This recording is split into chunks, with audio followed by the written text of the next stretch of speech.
All right, guys, we are going to be getting things going. And wow, Loud Boy, you're already ready to go, man. Whoa, I haven't even gotten on camera yet. What's up, man? I'll have to go over some of these topics he just shot out here. They're in our starting screen in a moment.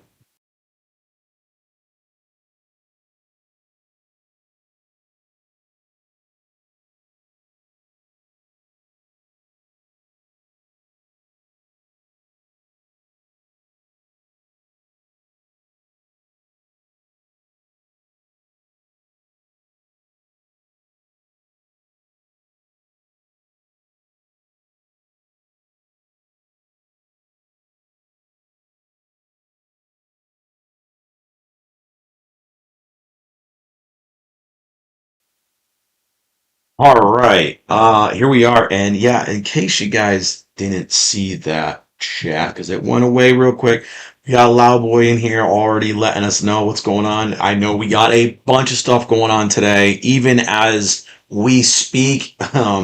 There is current. Here we are. And wow, my audio is going. Sorry, my audio going from two different directions. Yeah, I just realized we got a Nintendo Direct going on right now during the stream.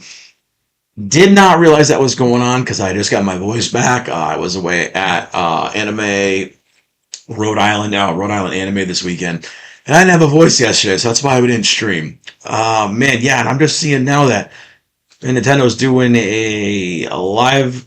Oof, they're doing a live 2 right now. So man, we have so much to go over today. There is so much stuff to talk about today, and wow, the list just keeps getting bigger here, guys. So it's gonna kind of be a gaming focused stream today. I don't have a Switch 2. Again, no Switch 2. Won't get a Switch 2. Refuse to get a Switch 2. Um, but wow, I'm just looking at stuff. I thought wow, breaking news. They just announced Zelda or Ocarina of Time remake, I believe, right now we got going on. Believe that's the thing that, yeah, Ocarina of Time remake revealed for Switch 2. So we're getting that. Kingdom Hearts 4, Kingdom Hearts Collection. All right, well, we got a lot of gaming to talk about today. You know what? I think maybe we'll probably talk about some of this Nintendo Direct as we're going along in the stream because, yeah, I did. I had a great time at the convention. Honestly, I didn't get to live stream from it. I wanted to, but um, it was a little underwhelming, like crowd wise this year. And I think it was because there are so many things going on this weekend that at the same time, there was literally a convention going on in New York, like right, 2 hours away. There was all the game conventions going on. There was all kinds of other stuff going on over the weekend. I heard Saturday was really, really busy, but we were there on Sunday and it was very, very mellow. Um, I know my daughter had a blast. She had a freaking awesome time. She got to she got her mission accomplished. She got to meet Reze's voice actress, obviously from Chainsaw Man, dressed as Reze, so that was pretty cool. And we brought last minute we brought her best friend with us. So it was kind of not planned. So I kind of ended up having to be the kind of had to be the bag holder for two teenage girls, so I didn't really have much, and the photographer too. I was the cosplay photographer, so yeah, I didn't have as much of the of the freedom that I wanted to do any streaming, but it was fine because it wasn't really that busy. It was smaller than it usually is too. So it was fun, but it was definitely a little underwhelming compared to the years previously since they've started.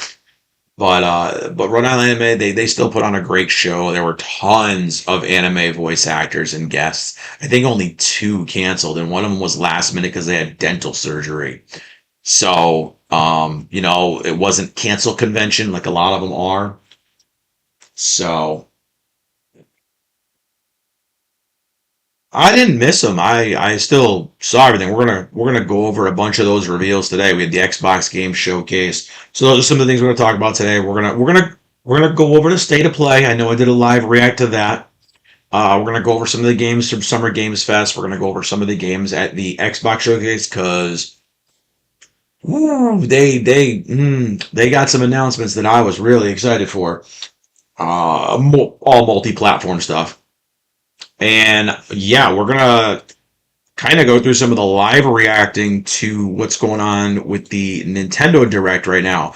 So, I don't know if I'm going to be able, we might be able to just currently switch over to it. I might even be able to just jump right into that. I don't think there's going to be much going on.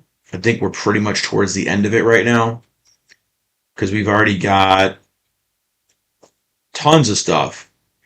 We saw Rhythm Heaven Groove, Onimusha, Dragon's Dogma, Stellar Blade 1 is coming to the Switch 2.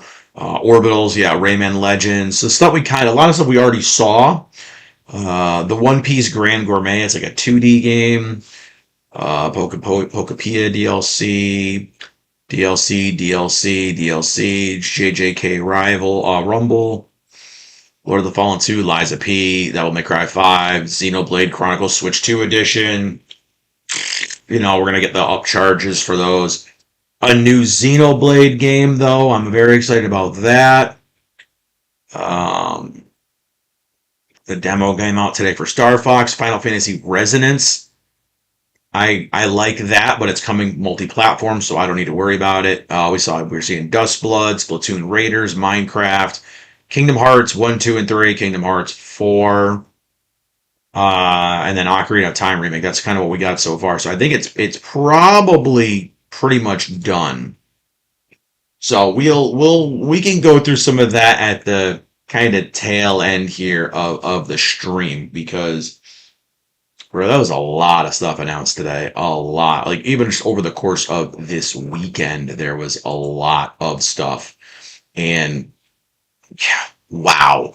Talk about like throwing all your eggs into one basket. Like this is pretty crazy because everyone had a show this weekend now. Well, all right, today's Tuesday, so I guess technically Nintendo waited until Tuesday.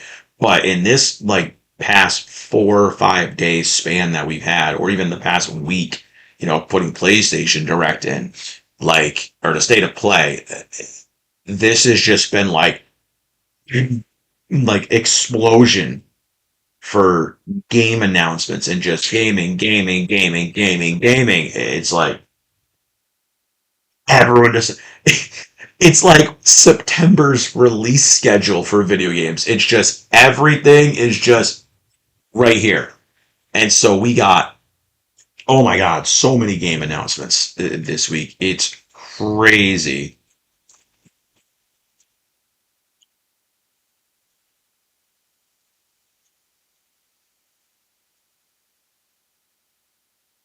Sorry, I was just doing a response real quick and doing a little check on the stream health. All right, we're good. We're good. We're good. Cool. Get a little error message. When you get little error messages, it happens. But yeah, I mean, I missed some game announcements, but I was kind of out in person, like at a big event doing stuff. So I don't really think I missed them. All the announcements are here. I think some of my most exciting announcements were obviously we finally got the announcement for Persona 6, the official announcement. But but yeah, it's definitely been a busy ass weekend for just gaming in general. Like it's pretty crazy. So yeah, we got definitely some stuff we can talk about. Yeah, Ocarina of Time remake got announced. I mean, lots of stuff here, and I don't know. We'll see how much we can go over today because that it's a lot. I was trying to see if I could find my some photos here from the convention.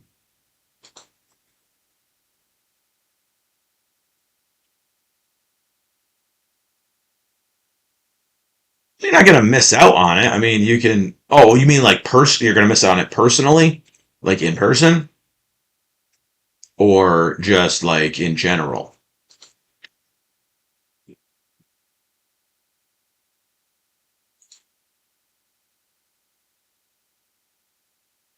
Oh, that's cool though.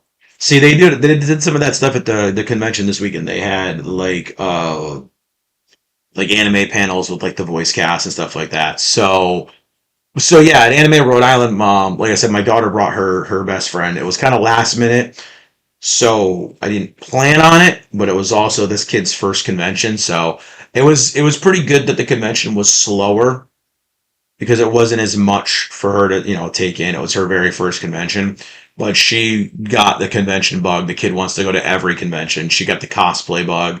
She cosplayed, what's his name from Demon Slayer? Morichiro? Yeah, one of the Hashiras, the one with the like the black going into like blue hair or whatever. Um, yeah, she cosplayed him, and she was it was great. She had a great time, and my daughter obviously was Reze. I got some really cool pictures. Let me see if I can bring any of them up right now. Let's see. You know what? I can show this. So this will be. I'm gonna just jump over to Instagram real quick. I'm gonna do a quick just screen share. I don't know if I can do a full screen, but yeah, this is actually our cool autograph that we got from obviously Reze's voice actress Alexis Tipton. So this was pretty cool. She got it's a big, huge print, like a 11 by 17. It's really, really cool. Says she wrote, "Gigi, I can teach you everything," and then she signed it obviously with Bomb Devil. So this thing is a gorgeous art print. It's really, really big. And let's see, what else did we do? I'll scroll through some of the pictures that I posted here. That's her actually. That's my daughter actually with Alexis Tipton right there. So that's Reze's voice actress, and they were rocking out. She was doing her bomb devil pose. Pretty really cool. I mean, as you can see, though, it wasn't like super crowded. They did have Goku from DBZ's voice actor there, and he had an insane line, right? Obviously, she met a bunch of cosplayers and things like that dressed up. It was really, really cool. We had a great time. I mean, this is one of the best, still one of the best cosplays ever. Is of course Death from Soul Eater. He goes around and he bonks people on the head. Like it's so much fun. Like I love it. Like my daughter, like I said, she has the cosplay bug. She loves it. A really awesome angel here. But there was a huge Demon Slayer group, so her friend got to be in this big Demon Slayer cosplay group. One of the most epic cosplays I saw at the show. Freaking Dante. But he was wearing the Devil May Cry, the freaking van. Oh, he was sitting down eating food, and I was like, bro, I gotta get a picture of you, man. This is so awesome. So he went out and he rocked it out. Of course, we had great panty and stocking cosplays because I love panty and stocking. Yeah, we were having they have fun. You have a lot of fun at the conventions. Um, Not sure what else I got here. I don't know why these are showing up weird. Yeah, we got a bunch of good pictures. I got hundreds of pictures, but I'm just kind of doing a little bit of stuff. An amazing Firefly cosplayer from obviously Honkai Star Rail. I love. This dude made a Gigantomachia cosplay out of cardboard from freaking My Hero Academia. He even had the radio hanging off of him. Very simple, but damn it, it worked. I loved it. This was probably one of the best things ever. This is a cosplayer we've interacted with a couple times. And I saw her actually across the way. So, I think I have her tagged in this actually. I could go to her profile after, but we've interacted with her at a couple of their conventions. And I saw her and I got her to come over and just walk up behind my daughter and give her a death stare while she was posing, and it worked perfectly. So this is actually her right here, Squirrel Girl, essentially. So you can follow her on Instagram. She's awesome. But it was funny once she realized what was going on, and I got both moments right there. It was great. I loved it, and it was like you're gonna murder me. Perfect picture. Came out great. I love it. And then, we had some other really cool cosplayers. We had a great Kobane here that she interacted with us. and it was like mellow to terrified. So good. Like, I love the cosplayers. They're so much fun. Everyone gets really into it. Gigi knew who this is. This is, I believe, Argahino, I think. I forget. I don't play Genshin, but she knew who it was. She was excited. We saw a really great Futaba, obviously. Yeah, there was a lot of good stuff. The convention was really, really good. So, yeah, it was a great time. We were busy. We took a lot of photos. I did not get any new collectibles, not at the convention, and not all of last week. So I am patting myself on my back. I did good this week. I said I was gonna rein it in until I started reviewing more of them, and damn it, I did. I reined it in. But also at the conventions, I mean, I always tell people the worst place you can go to buy collectibles and statues and figures is at a convention. That is the one piece of advice I can give people, other than, obviously wear deodorant. But wear deodorant is probably number one, right? The second most important thing to know about conventions is everything is ridiculously expensive. Oh God, I'm not no tired from walking. I was tired. I didn't have any voice. That's why we didn't stream yesterday because I had no voice. Running around for 10 hours and talking to people and doing all that. I had no voice. Still a little iffy right now, but we're getting there. A little bit of coffee and we're good. But yeah, the biggest warning I give people, and I had to warn her friend about it as well, is the massive upcharge of product prices at conventions. Sundays used to be a great day. You could go, you could wheel and deal with people, but unfortunately, with how many conventions there are now on a week to week basis, a lot of the vendors just jump from convention to convention, so they're not in a rush to get rid of a lot of their stock. Uh, we went there, and I mean, I was looking at the prices. I mean, you're looking at, trying to just grab a random prize figure. I mean, you're looking at things like this, right? A break time Arabi you can get on Amazon now for like $20, right? This thing came out at retail for about $22, right? You go to a convention, these things are $40, $50. I'm seeing buy cute bunnies, 55, $60. It's just like, bro. But the sad part is that I think in the excitement of being at the convention and being there wanting to get something while you're there, a lot of people do buy the overpriced merch, but they buy it a lot less now. I think people have gotten a lot more conscious of the massive upcharge at a convention, and it's not. I can't entirely blame the vendors, right? Because excuse me, because they have to make money, and those conventions are not cheap to vend at. Um, so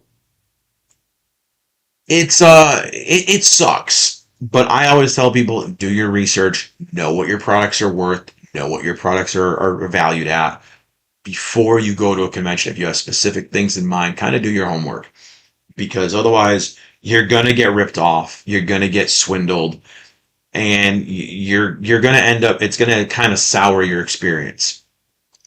Um, what is my favorite part of anime conventions? Are in just in conventions in general. And it's funny because if you asked me this 10 years ago, my answer would have been a lot different. But recent years, it's definitely changed a lot more towards just the social aspect and like taking the photos and cosplayers and all the stuff that you interact with at the conventions. 10 years ago, it would have been the loot, the swag, the merch. That would have been my answer. Because back then it was a great time to get free swag, a bunch of time to get great deals on collectibles. I mean, this Persona prize figure set that I have from Sega, Persona 4. I got every one of those figures at Anime New York in one of their early shows, or was it New York Comic Con? One of those shows. And it was when these first came out, and they were selling them all individually for $30 a piece. And I was like, I'll buy the entire lot. And I waited. The guy kept telling me no, all weekend. And then the last day on Sunday, I was like, hey, look, you're still sitting on those. I'll take them off your hands if you want to give me a deal. And he gave me a deal. He gave me a whole deal on all of them. I think I paid less than $100. I think it was like $85. I was just like, this is what I got, cash. And there's one, two, three, four, five, six, seven. There's seven of them. So, well, that's including the two other Chies and Yukikos. So one, two, three, four, five, six, seven. There's eight. So I got eight, and I think it was like $85. So it might have been 100. But it was way cheaper than what he was asking, and I was like, "This is what I got in cash in my wallet, whatever." And now it's like last 20 minutes of the show, and their prices are up. It's like, here's a prize figure, it's $50. Here's a new prize figure, it's $80. But I feel bad when I see people buying the stuff at that price.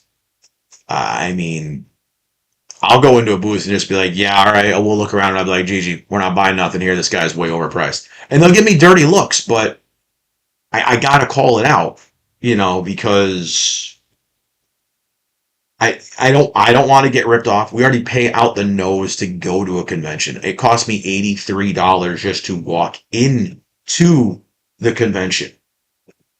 So you got to walk in there. You got to pay $82 just to walk in the door with your kid. And then it cost to get the autograph, because you're talking about that, celebrities, voice actors. It's gotten very aggressive lately, and that's due to handlers. Voice actors now charge you for their autograph. They charge you for a selfie with them. They charge you for extra quotes if you want a quote on it. They charge you for every little thing's an add-on. And that is one thing that has gotten very aggressive with the rise of handlers, and everyone having a handler in the industry now. Everyone's got a handler, because that handler's got to make money too, and that handler's going to make commission off of everything that this voice actor, this celebrity, whatever it is, whatever they make. So with the rise in of these handlers doing everything, they're like snake oil salesman, right? We went to My daughter's friend went to another booth to get, oh my God, Himiko Toga's voice actress. So Leah Clark, love her. She's sweet as hell. But I felt bad for the kid because it was her first convention, and I'm like, the handler came over to us and she started going over like it was like a contract, like a list. These are all your options, and you can do this with this and this with that. And the poor kid's looking like, I just want to meet her and I want to get her autograph. Like I don't know, and I felt bad. So I'm sitting there trying to guide the kid kind of through it. I'm like, look, how much money did your mom send you with?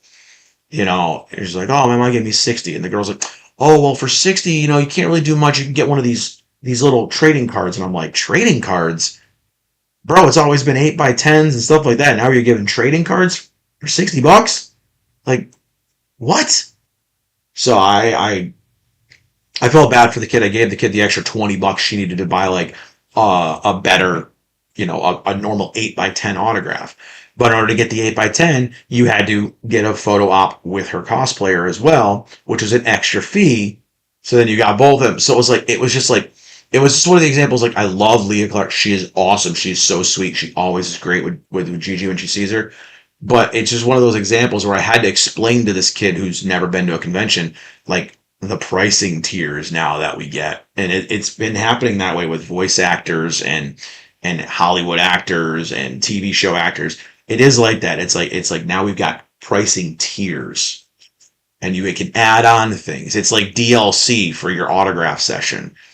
And man, I remember, 10 years ago, it wasn't like that. It was just you walk up to your table, Hey, boom, I want to get your autograph. How much is it? Autographs used to be like $20. Walk out, you could take photos while they were doing it. Now it's like, no, you got to pay for a photo. And it's not a professional photo. It's your camera. It's a selfie. And it's like, I get it makes it more personal, but bro, you used to go and you used to spend like 50, 40, $50 and get like a professional photo in like a professional photo booth, things like that with the celebrity. Now it's just, here, pay me $40 and take a selfie with me. They've elevated it because that all goes to a handler now rather than paying a photo company to come in and take all the pictures and process all the pictures. You have to pay them a cut. Well, now they just charge for a selfie at the table. So it has gotten very expensive to go to conventions. And that's why I didn't buy any figures. I think there was one vendor that had figures that I wanted and then they were selling them at retail price, but it wasn't anything I was like dying to get. It was stuff I knew I could get cheaper elsewhere. So I didn't bother. But that's it for Anime Rhode Island. It was a fun time. I had a blast. I didn't spend nearly as much money as I thought I was, so that was good. Gave me some more funds for some extra orders that I have because I did pre-order a collector's edition of a video game over the weekend. So yeah, that was it. But speaking of anime conventions, let's talk about some anime figures. So this week I did have some great figures. I did highlight 5 figures like I try to do every single week. And of course, we started out strong with Miku Monday. And this, of course, is the Nyanko cat Miku. So essentially, this is just the cat costume of Miku. And now this is one of my favorite kind of OG modules. I used to love playing this one in the Project Diva arcade game. And this is obviously by Sega. It's an older piece. They still put out amazing figures back in the day when this came out. And, it's still one of my favorite modules. I love it. It's for the cat food song, which I used to be obsessed with playing. So this also has had not one, but 2 reprints since it's come out. So it's been a pretty popular one, I think, for Sega and for the prize figures in general. Probably because of the massive kitty cat paws and the ears and everything else. The outfit is just on point. Everything looks great. The colors, the sculpt, the pose. It's all great. And yeah, I did a lot of crazy little edits on this one. I was trying something new. But it worked. It worked. So it's one I definitely tell people every time I show it that if you can get any variation of this one, the first print, the second printing, the third printing, grab one. It's freaking cute. She's super cheap. I think usually she only runs around $20. And you kind of can't go wrong with her. It's an adorable Miku. The base isn't massively annoying. She's even got the paw kind of boots on. It looks great. It's a fantastic Miku. And, yeah, I recommend her to basically everyone who's a Miku fan. If you can find one, definitely get your hands on one. And I think, go over here. Let's see. I'm going to look and see. Let's see what we got. Let's see what we got for price. I think she's actually even on Amazon right now. She's going up in price. Damn, resellers are killing. She went up to $60 now. Woo. Man, that hurts. Okay, so she has gone up. So my opinion, wait for another reprint because it probably will happen. But yeah, if you're looking to get her now, whew, ouch. Amazon, eBay, like $50. So it's one of those few ones that did go up in price. Not many prize figures go up in price anymore, but yeesh, I guess Miku, it's Miku, so you're gonna get it. Let me just do a check here before I jump into our next figure. Next figure, we actually went back to ReZero because I've been kind of neglecting ReZero for a little while. I'm gonna admit, I've been doing more slime and a little less ReZero. I've been bouncing Tuesdays and Thursdays because I haven't been getting enough new figures or figures that I haven't shown yet from those series. Slime has kind of slowed down to a halt. They haven't really put on a lot of good prize figures. The Kuji figures have kind of been hit or miss with what I want. And ReZero, well, ReZero, I keep getting a bunch of stuff, and I just have to open it. So, Twin Tuesday. Went to one that was a really weird one. This one I was really excited about, and one I was a little disappointed with. This is called the Morning Star Dress Rem.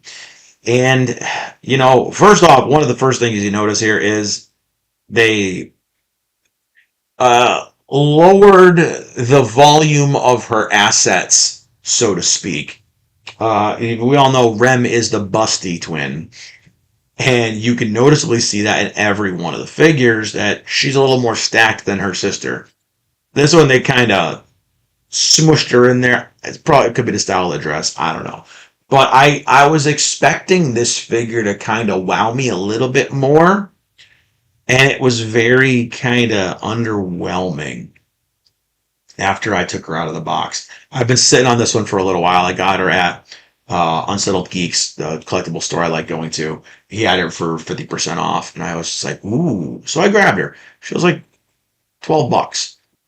For $12, she was definitely worth it. I think the face is beautiful on her. I just think something about it just comes off as really plain. And I don't know, like the box made me really excited for it. And it just didn't really, it didn't hit once it was in person. Yeah, that's what I mean. Like I was very excited about this one until I got her out. And it was one of those ones that ended up being very, very unimpressed with, because the design is cool. I just don't know what it is. Maybe it just looks too plain. I'm not sure. There's something about it that, again, just like you said, you don't know either. I don't know what it is. I personally think they should have had the Oni horn sticking off her head, have her in demon form. Maybe it would have added a little bit more something to it, but it just feels very plain and very blah. I don't know. It's a cool outfit. It's a cool fit, but I feel like they kind of had an idea and just didn't know where to go with the idea. But yeah, I mean, it's a neat enough piece. It's definitely something different. But is it one I would recommend? Honestly, after getting her, I probably wouldn't recommend her like at above retail price. But I mean, $15? Yeah, she's good. She's good. For what I paid for her, definitely a fun figure. Definitely a display piece. Definitely a different look for Rem. So, it's gonna go in my millions of shelves of Rem stuff, but kind of not really one I was very impressed by. Can't recommend it unless you're really liking the way it looks. I doubt we'll get a reprint of this one. It's probably going to be a one and done, because I don't see much positive for it other than just, hey, the dress looks kind of cool. So that was it for Twin Tuesday.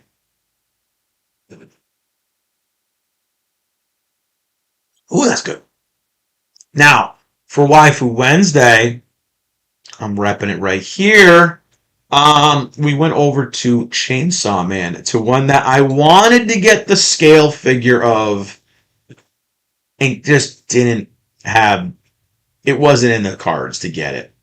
So I went for the prize figure version, which I honestly got to say, I was not expecting much out of this Van Presto prize figure. And damn it, they impressed me. They actually knocked the three squeezes power out of the park. And obviously, if you know the scene here, right, this is from Chainsaw Man, where she promises Denji to give him three honkas, right? And they're in the bathroom, and she's kind of telling him, like, hey, you get your three squeezes, let's go. And the funny part is that she's way bustier than she's supposed to be, and she's obviously stuffed her shirt. So it's kind of a very, again, funny comedic scene in the show. It was pretty iconic when the first frames came out for it. People were like, oh my god. And yeah, I love it. I think Van Presto actually did a great job with this figure. She was only $20 as opposed to the big scale I was gonna get. I was gonna get the scale figure, but it was about this big. It was like $300, and I went. I just spent 20 on that, and she's way bigger than I thought actually. So she's actually pretty tall. She stands about this tall. I mean, definitely bigger than I thought when comparing to other Ban Presto prize figures, which have been very unimpressive size wise and things like that. So if you're looking for a cool budget friendly power, obviously this scene is hilarious. Definitely go look up the Ben Presto one because she's really, really good. So we got, let's see, Ben Presto 3 squeezes power. Well, I do a Google search and my mine is the first one that pops up. That's actually pretty funny. Um, wow. So let's see. I'm trying to see if I can find her here, if she's available anywhere. Well, she's actually sold out in a lot of places now. I mean, that's a good thing. But but yeah, I mean, she's a very good figure, and I was expecting worse. So I love it. And again, if you guys can get one for a decent price, you have a different version. So do you have the bigger version, like the scale figure? 'Cause she's a little bit more she is a little bit more expensive. I know the I think she's a one I think it's a 1/6, I think. If I'm correct. I might be wrong, but I think the larger one is a 1/6 scale. She's the oh, it's an East Stream one is the one I'm thinking of. Which one do you have? Is it the East Stream one? Actually, it's only $150 now. She's actually doing the squeeze. So maybe I'll look into get into that one. She's a 1/7 scale from East Stream. So I mean, maybe I'll look into getting that one. You can look right here. I'll show here on the browser. This is this the one you have right here, Lau? The 1/7 scale. This is Tokyo Otaku mode. I like going on there, but this one's pretty fun. She's actually doing the squeeze. I kind of like the one, but this one, unlike the prize figure, this one actually has the back of the toilet on it. It's the one thing I don't like with the prize figure. Prize figure is lacking the back of the toilet. This one actually has the back of the toilet on it. I know it's a weird thing, but yeah, this one's pretty cool. I do like this one, but again, it was way more expensive, than what the prize figure cost. But she's definitely cool looking. I definitely want to get this one eventually. Now that she's 157, maybe I will.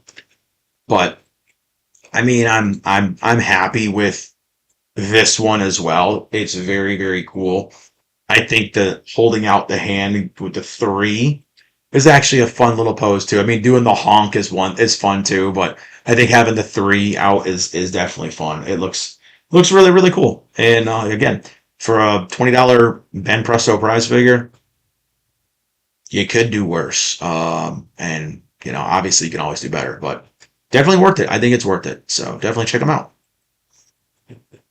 And then as far as not ReZero. I didn't have a Thursday figure for Reincarnated Thursday for Reincarnated Slime because again I've been kind of alternating ReZero. I've been alternating my isekai, I guess. Getting a little less isekai in there every week. So we're doing one or the other. We're doing Tuesday or Thursday. So this week we did. You have that one? Oh, dude, she's pretty awesome looking. I now that I can get her a little cheaper, I might grab that one because it's a pretty cool scene. Kind of put her with the other one together. Um, didn't have a Thursday figure, and we did go to Figure Friday. I went with a duo of boys that's previously been only seen on the channel through an episode of Prize Figure Face Off. So for Figure Friday, I went back to Jujutsu Kaisen with a tiny duo of daddies. And this, of course, is Gojo and Gito from the what's called the Suit Special series. Now, this was pretty freaking awesome. This is like recreating a scene that was drawn of them kind of doing like a karaoke bar, and it's pretty rad, man. They're very small figures. The problem with these is you have to buy both of them, put them together. You can buy just one and you can buy just the other, but you kind of want them both. Yeah, you want to recreate the whole scene. Gito comes with the microphone and Gojo comes with the sign. So in order to get Gojo with the microphone, you gotta buy Gito too. So it's like, yeah, it should have just been one figure, but money, you know how it is. That's how it works. But this duo, I did them on Prize Figure Face Off for one of my episodes. I freaking love this duo. I think it came out so well. I know it's a small scale figure, but god damn it, they did such a good job with it. Everything from the posing, the mannerisms, the faces came out awesome. All the sculpt looks great.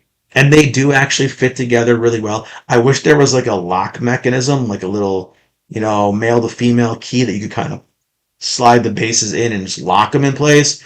But you can't. They are completely separate bases. They slide apart.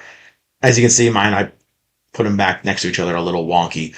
But very, very cool figures. They are still, I think, on the cheap.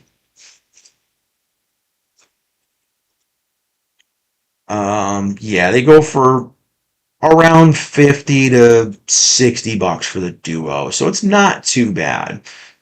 You can still, again, just be careful. Don't buy bootlegs because there are a ton of those out there. Um, but if you can get it, it's a really, really cool duo of figures. And I know it sucks having to buy two figures for the set, but it's kind of worth it. It's Gojo, it's Gito. They're not in their usual attire, so it works. It's pretty freaking cool, and I like it. No regrets here. Heavily armed high school girls. I don't know if I know that one.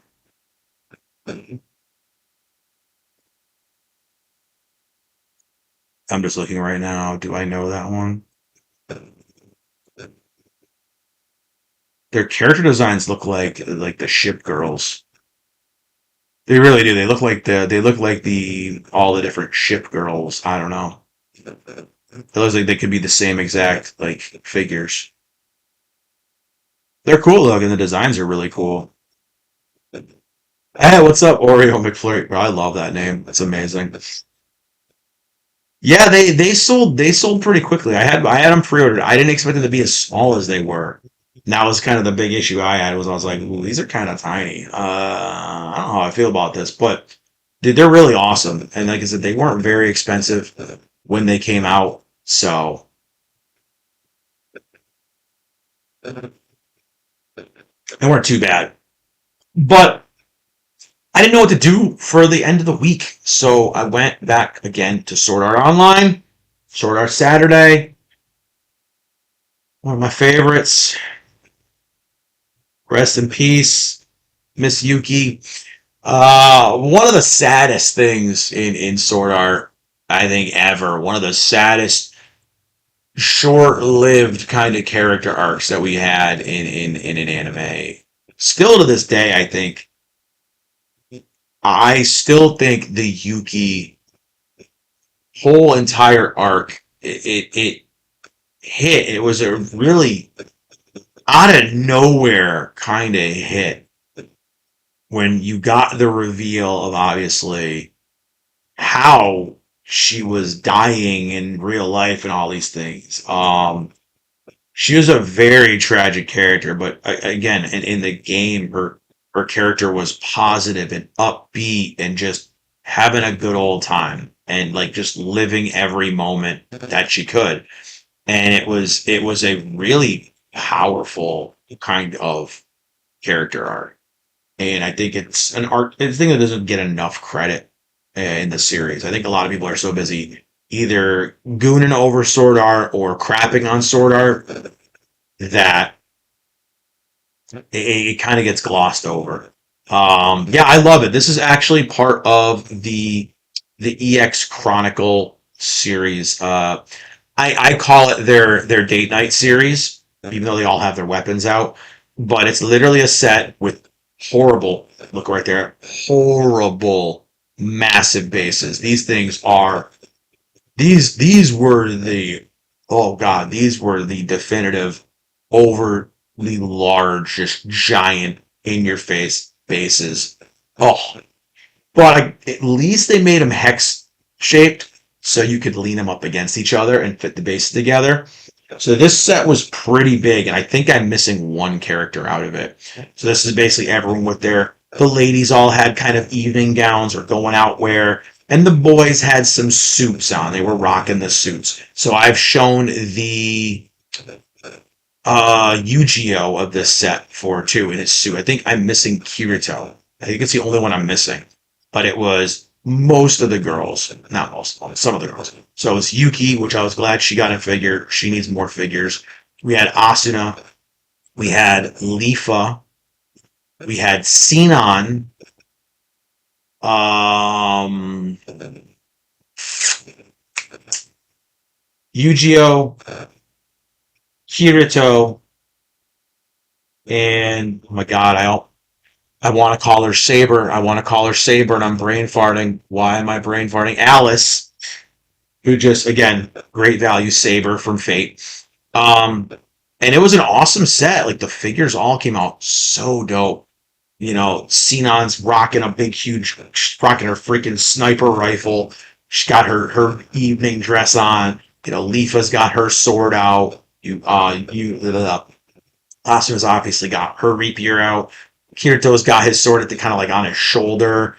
Yujio's got his sword out too. Like it's a really cool set. It's like they rolled up to prom to fight. And it was just it's a really cool set. I love it. Again, I'm a sucker for having all the different variations of different costumes, things like that. Again, a little creative with the characters. I love it. I think it's great. And I think it's a set that was kind of underrated. I don't think a lot of people uh, bothered with them, really. I just don't. I think a lot of people are just kind of. Oh, wait, Kirito's leaning on the swords, actually. Sorry. Yu-Gi-Oh has his sword out, and Kirito's kind of just chilling on his sword. So let me see if I can bring up a picture of Kirito. It's a really cool one. So this is actually what the Kirito looks like. This is the only one I don't have right here. I think it's badass. He's kind of got one hand, he's leaning on the other blade, rocking the suit. He's suited up, man. I think it's dope. And I forget why I missed this one. I think this was in one of my shipments that I had coming that got lost in transit years and years ago during like the pandemic. So I'm pretty sure this is one of the ones that was in the package got lost during the pandemic. But that was such a dope Kirito. Like he was so freaking cool. And then you can like see over here, you had Asuna. I've covered her before. She was in like this kind of red and black dress. So ooh, that's really small though. But they were all like done up in these suits, and and the dresses, and they just looked freaking awesome.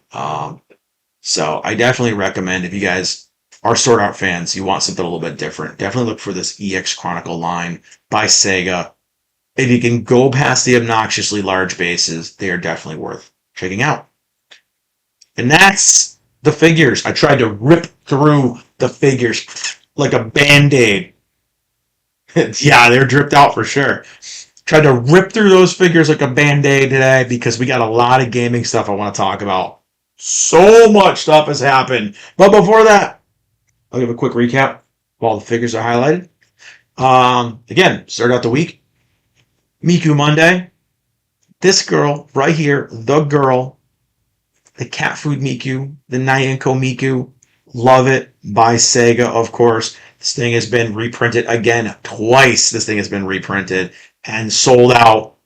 I love it. I think she's adorable. Everything about it. Chef's kiss. Twin Tuesday. Back to ReZero with one I was very underwhelmed with. Very hyped for. Very underwhelmed by. The Morningstar dress Rem. And you know, I should have been too expected because it was a Banpresso prize figure. And Banpresso prize figures have been kind of in their quality lately. That's why I haven't really been buying a lot of Ben Presto figures. I buy the Bandai figures, but not the Ben Presto branded ones. Ben Presto branded ones have kind of just fallen down the wayside of quality. They are like the bottom of the barrel of quality right now. So I don't really bother with those. I have more Sega, Luminasta, the Taito, the Furyu. Those, they all keep upping their quality, and the Ben Presto ones just keep kind of going down the crapper. And this REM has officially made it. So I'm done with Ben Presto ones. Just the standard Ben Presto figures. They're not impressing me. They're not lighting a fire for me to want more of them. And this is one I should have been very, very excited for, very, very impressed with, and it kind of had a wet fart effect. It was like, oh, guess I sharded. I don't know. It just didn't do it for me. Wasn't doing it. One that did do it for me that was surprised, which is weird because it is a Band Presto as well. This power right here, the three squeezes power, you know, it's kind of like I said, it's a double edged sword there. I'm just talking crap about Band Presto, and they come out with one that was actually really good. So it's like I don't know if it's dependent on which division is sculpting or what, but this one has such higher quality than what the previous Ben Presto figures that I've been showing. And you know, I love it. I think she came out great. The only thing I don't like is there's no back to the toilet. But hey, whatever. They couldn't spend the extra 3 cents on the toilet backing. I don't know. But it's a really cool figure. She balances perfectly. And yeah, it's way better quality than I expected. Again, for a Ban Presto figure, this is one I will actually endorse and say with a modern, current Ban Presto figure, definitely look into getting this one. She's freaking awesome.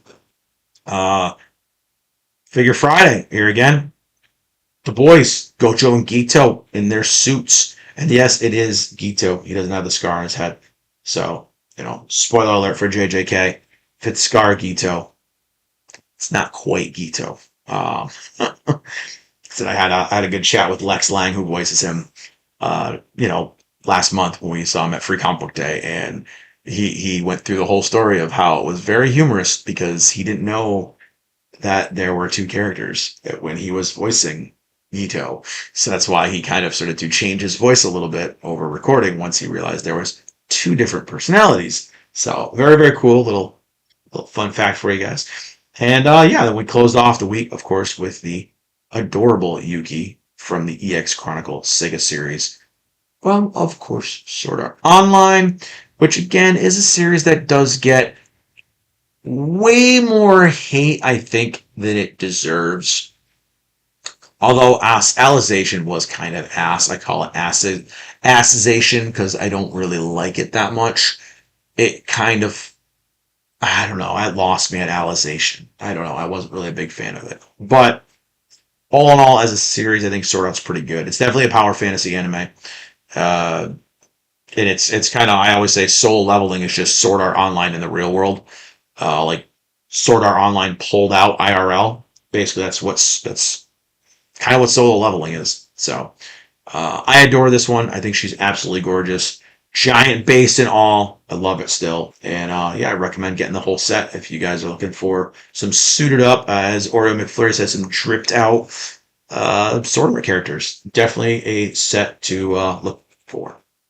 And that was it. Those are the figures that I highlighted this week. So I always give my favorites of the higher ends and my favorites of the lower ends. And this week, ooh, this week I didn't have any higher end figures.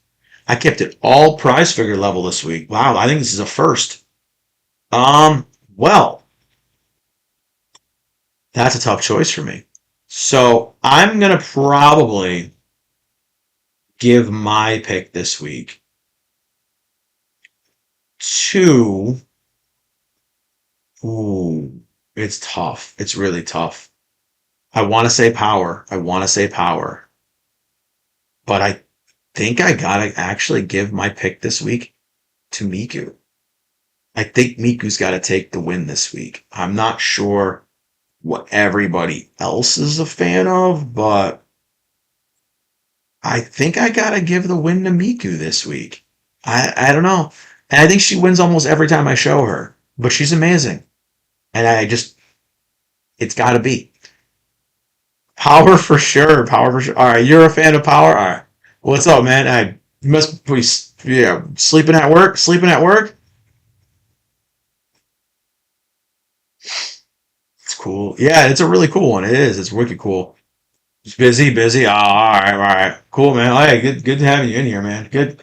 All right, you're so you're saying Power should win pick of the week. All right. I can see that was kind of where I was going between. I was juggling between Power or Miku. Like who's better? And I had to give it to Miku. So I don't know. So we got a Miku vote, we got a Power vote.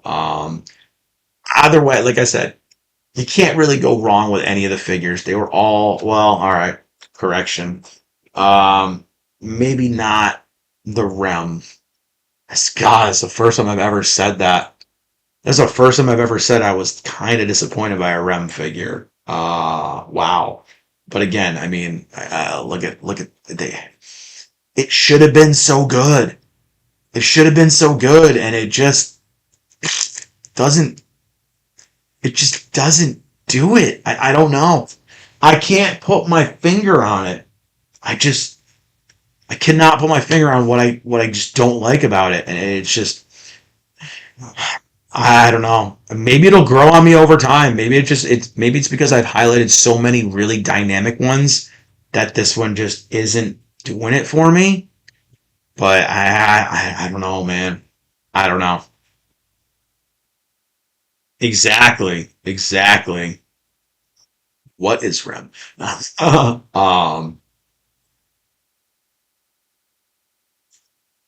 So yeah, those were my picks this week. Obviously, Ant chimed in. He's got to pick Power because three squeezes. I guess if they're fake, whether it doesn't matter, squeeze is a squeeze, right? So um, and I did not, as I said at the beginning of the stream, it's very good this week. I purchased zero figures. Wait, I have to correct myself. I did get something this week. I did. They were on a very big sale on Amazon, so I got them for like very cheap. Damn it. I thought I did good. I have to take back that backpack, man. I thought I did good, and I didn't. That's right, I did. I got a game this week, and I got a figure. Damn it. Damn it. You know what? I'm gonna bring up Power. So something to look at on the screen. I'm gonna grab my stuff that I got. I'm gonna show you what I got. Because they were pretty good.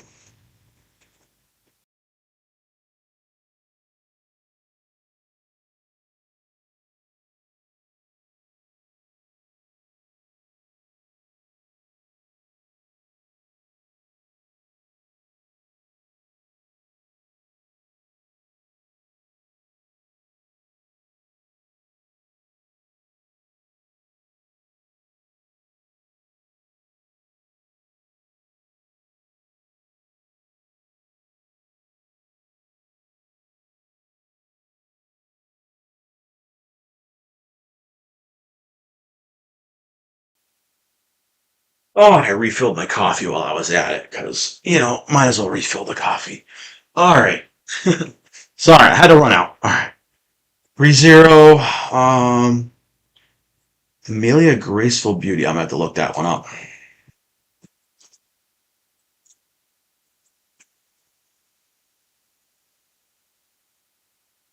What is that? Oh, that's the one in the Chinese dress that has the. She has a rem that goes with her, right? And they kind of the rem is kind of seated, and she go. Is it the red version or like the whitish one? I refilled my coffee while I was over there. I ran quick and I was like, "Give me some more." That's a really pretty one. All right, so I did get some stuff, but I got them for insanely cheap. I think I spent for the two of these things together. I spent $30. So I got. So if you guys know, I did during Prize Figure Face Off, or not Prize Figure Face Off, but one of my hauls. three hauls ago now, I think it was. I got a new espresso Marine figure from my just darling, where she was in like kind of like an Asian maid's like uniform like thing, and she was serving. She had like a platter with her, right? She was in like a china dress. She had a platter with her. Well, I actually managed to get very, very cheap the juju that goes with her. So I had to get it because it was only like $11. So now I can actually put her and Maureen against each other for prize figure face off. So as you can see here, and they blur Maureen on purpose, which is kind of weird. So Juju actually stays kind of. Let me get that glare off there. There we go. So Juju stays in frame, and Maureen is like blurred out over here. They do it kind of on purpose, but she's like holding like buns, like she's holding like a thing of meat buns, kind of it looks. And I can't get the camera to focus on her. But I got this. It was like $11. I couldn't give up. I could not pass up on getting it. And then I did get a new game, which I've been holding off on forever, and I'm so excited to get it. You guys talk about indie games to me a lot, right? You guys always talk about indie games. Physical copies, guys. If I can't get it on physical, I'm not paying money for it. One I've been really looking forward to. Checking this out. The Precinct. I have been so hyped for this game, but I haven't wanted to pay $50 for it. I got it for $17 on Amazon. This is the Steelbook version, limited edition. Very excited to go back to the 80s and do some GTA style police work. I know this game is not a new game. It's been out for a little while now. But I got my hands on it now. I got the limited edition and I got the physical copy. That's what I love. So yeah, I lied at the beginning of the stream. I did get two things. So when you get those Amazon Lightning deals, man, you gotta get it. You gotta do it. So I totally forgot. And that's my bad. So I did actually get something really cool from my parents' house too. I didn't buy it. My parents gave me a bunch of totes of all my old, like a bunch of my old stuff. They were cleaning out one of my old rooms. And man, this gem was in there. Some of y'all might know what this is. You guys might know what this old ass thing is that was covered in dust. This is what I used to play video games on as a kid. Yes, an old person. This is my original Atari 2600, guys. This is my original console. Look at it's got like, there's no ports. There's no controller ports and massive crazy stuff. Everything, yes, the cord is attached, guys. You didn't have a detachable cord. Everything was on the back. All your ports for your controllers, your joysticks, everything was on the back. And I mean, this is old school. You had TV selectors, right? Select which type of TV. You had all these little levers for doing things. Game reset. Yeah. Game select, game reset.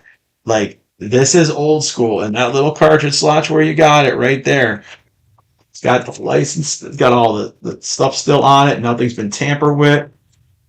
I want to get myself a Switch so I can actually try to see if I can use this. Man, there's still dust inside this. Oh, I gotta clean it out with like a fine brush. But man, I got this. I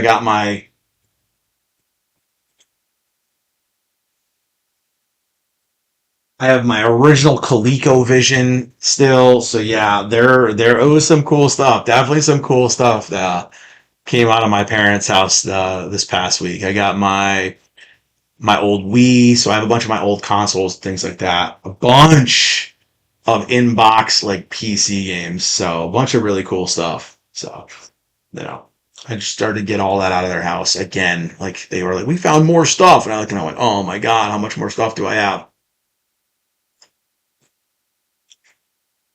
But that is a great segue.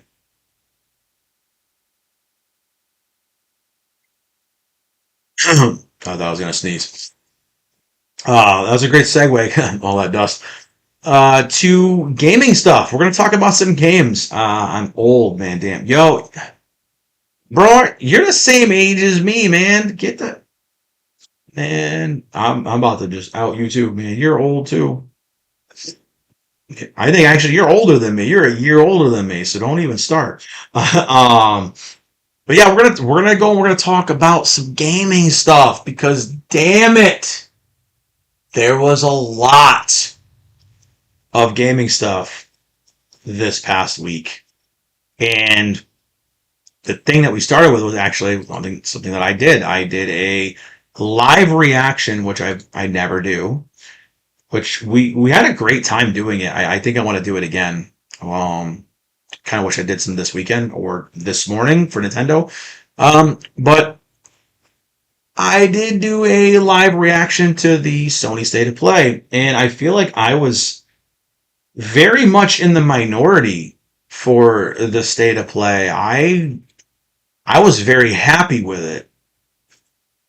I was expecting a little bit from it, but some of the stuff I was expecting didn't happen, but it did happen this past weekend with the Microsoft event and thing like that. So some of the stuff I expected Sony to announce, they didn't at the State of Play.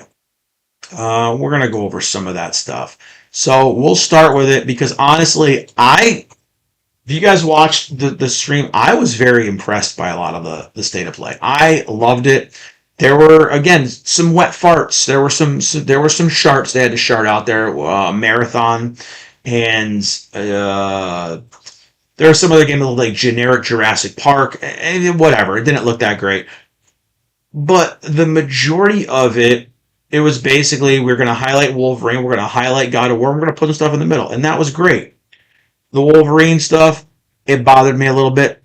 I had thoughts, and most of it revolved around the Jean Grey, which just essentially, again, felt to me like someone was jacking it to MCU Scarlet Witch and went, ooh, Jean Grey, and they made Jean Grey that way. I know I was getting corrected that they were meant to be similar. No, they weren't. They were meant totally different characters. They were never meant to be similar. They were never meant to be anything about it. They were made months apart. Okay, I had to correct some people online because people were yelling at me going, well, Scarlet Witch was made after Jean Grey. She was modeled after Jean Grey. Their first appearances were months apart. She wasn't modeled after Jean Grey. She wasn't no, she wasn't. But it just, to me, in that trailer, in that gameplay, the way they made her in the long kind of coat, they had her looking like the old, like early on Scarlet Witch in the MCU, the purpley floaty thing. I think it would have looked more cool if just the stuff just floated and just started going flying without all the purple glow behind it. I was very let down by that. But other than that, a lot of their announcements, Onimusha, all these other things. I mean, we'll go over right now. We'll go over here to go over to Polygon just to rip through some of the things here that we did actually see at the State of Play. So yeah, this was some days ago. This was last week on Tuesday. And again, we did live cover this. It was a lot of fun. I did not get any sleep because I did a double stream. I did the podcast and then I came back on the live react a couple hours later. So I had no sleep. I was excited for it. I loved it. So we got every big announcement from PlayStation's June State of Play. And again, if you guys want all my reactions, is here on the channel. We got the extended look at Wolverine, which I just discussed. I had some thoughts on it. I didn't really like the blood leaving your costume so quickly. I didn't really like the regenerating costume as much. And the big thing that stood out to me was the Jean Grey. I hated the Jean Grey. I hated everything about the Jean Grey aspect. I thought everything about her being in that part of the story they showed was against not only her character, but just everything in general. I just think it went against everything Jean would do. Jean would not encourage him to go on a cyborg murder, whether they're cybernetically enhanced or not. She would not encourage a murder spree. The dudes are dripping blood. They're not dripping fluid or anything. It's blood. They're cyborg, they're human, whether it's living or dead tissue, I don't know. But Jean would not be encouraging Wolverine to go on a stabby, limb severing, just kind of rampage. Out of character for her. And she probably wouldn't be on a solo mission with Logan to begin with. But again, this is a totally different universe. It's the Insomniac verse. Not sure where they're going with it. Not sure what they're doing with it. We'll see, I guess. But that was a big red flag for me. I wasn't too excited about it. And they're just jumping right here. God of War, LaFay, which obviously the internet has been, oh boy.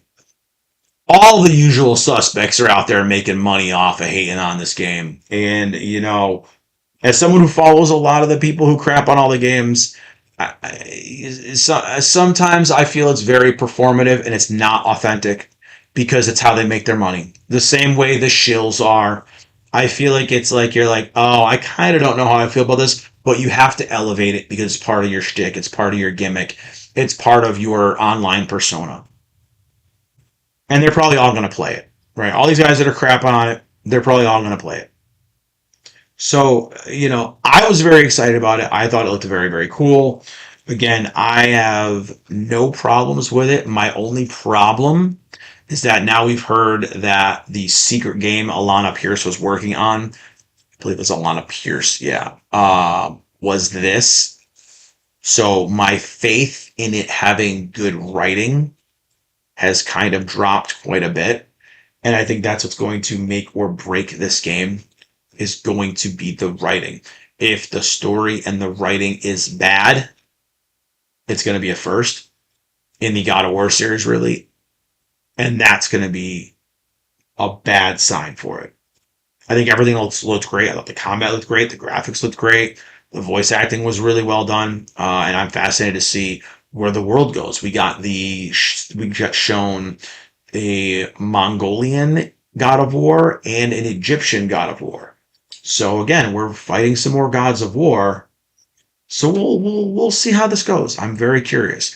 The Rayman Legends remake got announced at the State of Play. I was very excited for that until I saw the box art.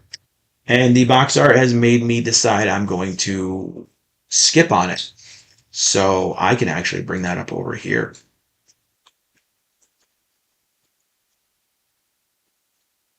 Let's go right over here. I'm going to see if I can pull up the image real quick. Where box art. Let's go to the PS5. Let's see. Do we have it? Do we have it right here? So we're gonna go right over here. This makes me sad. So that's a small image, but you can see down here on it. Let's see. It has, this is a bigger picture. This is a clearer picture, I think. So it says right here, internet required to install the game. And to me, that's a big no-no. I'm not a fan of that. I don't like that. And I will not be buying it now. So for a Rayman game, we're requiring internet download. To me, that is a huge no-no. And that is something that I will be skipping on because I am, again, a physical game guy. And I like that now they have to stamp that on the games because it deters me from buying them. Game key card, all that stuff, it deters me from buying them. And I like that. So we got the Knights of Doom, the next faction for Marvel Tokon, which is Doom, Magneto, Green Goblin, and Carnage we got revealed. That was pretty cool. This game looked really cool. Kimuri Hunt the Unseen. It's kind of like I think we talked about during stream, it looked like a Phantom Dust kind of game. It reminded me of Phantom Dust. We were all pretty psyched on it. This is the game that actually got my VOD copyright hit. Bancho the Chef, so I had to remove all the music out of this segment. So I will not replay this trailer at all, ever. Nor will I probably stream this game if it comes out. We got the Tomb Raider Legacy of Atlantis. Another game getting a lot of hate from the usual suspects, from the hate tubers. I was very positive about this. I thought it looked great. I thought they did classic Lara Croft suits, classic Lara Croft movement. I was happy. I mean, the only thing, like I said, the internet is upset that she doesn't have big enough tits. Well, maybe there'll be a skin where you're going to have giant block tits for her. It's the only thing she's missing. She's got everything else. The shorts, the booty. She's got all of it. The only thing she's missing is massive block boobs. And if you guys want that, well, I mean, whatever. That's great. Maybe they'll give us a skin. But I think the whole game looks solid. Fighting dinosaurs, all that stuff looks great. This is that game right here. Another Annapurna game. Annapurna, they're the ones who famously, I mean, they also put out Stray. Oh, I love that game. But they also put out the recent, industry plant game called Mixtape. This Lost Wild, literally, this looks like Lost World, Jurassic Park. It looked very generic. It looked like someone just went, I like dinosaurs. I like Jurassic Park. And they made a game. And, yeah. Phantom Blade Zero, I got the teaser trailer. I thought it looked fantastic. I actually thought it was going to be a new Death Stranding. When we were looking at the trailer, I thought it was very Kojima. And, we were pleasantly surprised by it. I thought he was going to take the mask off and it was going to be Sam, but it wasn't. It was nothing.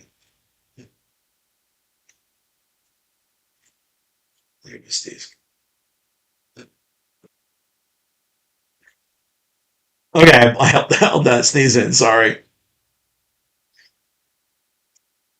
Oh, that dust from taking out that Atari kind of got me.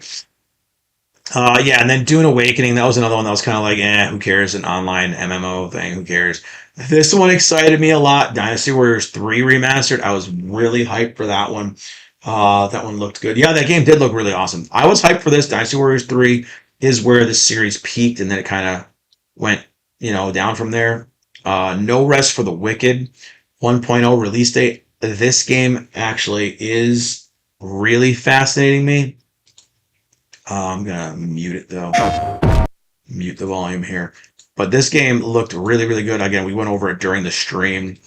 But it looks like a Souls game married a Diablo game.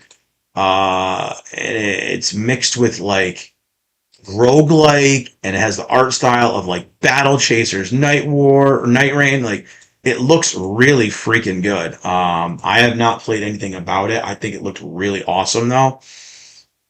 This one I got very, very excited for. People told me I was overreacting in my clips.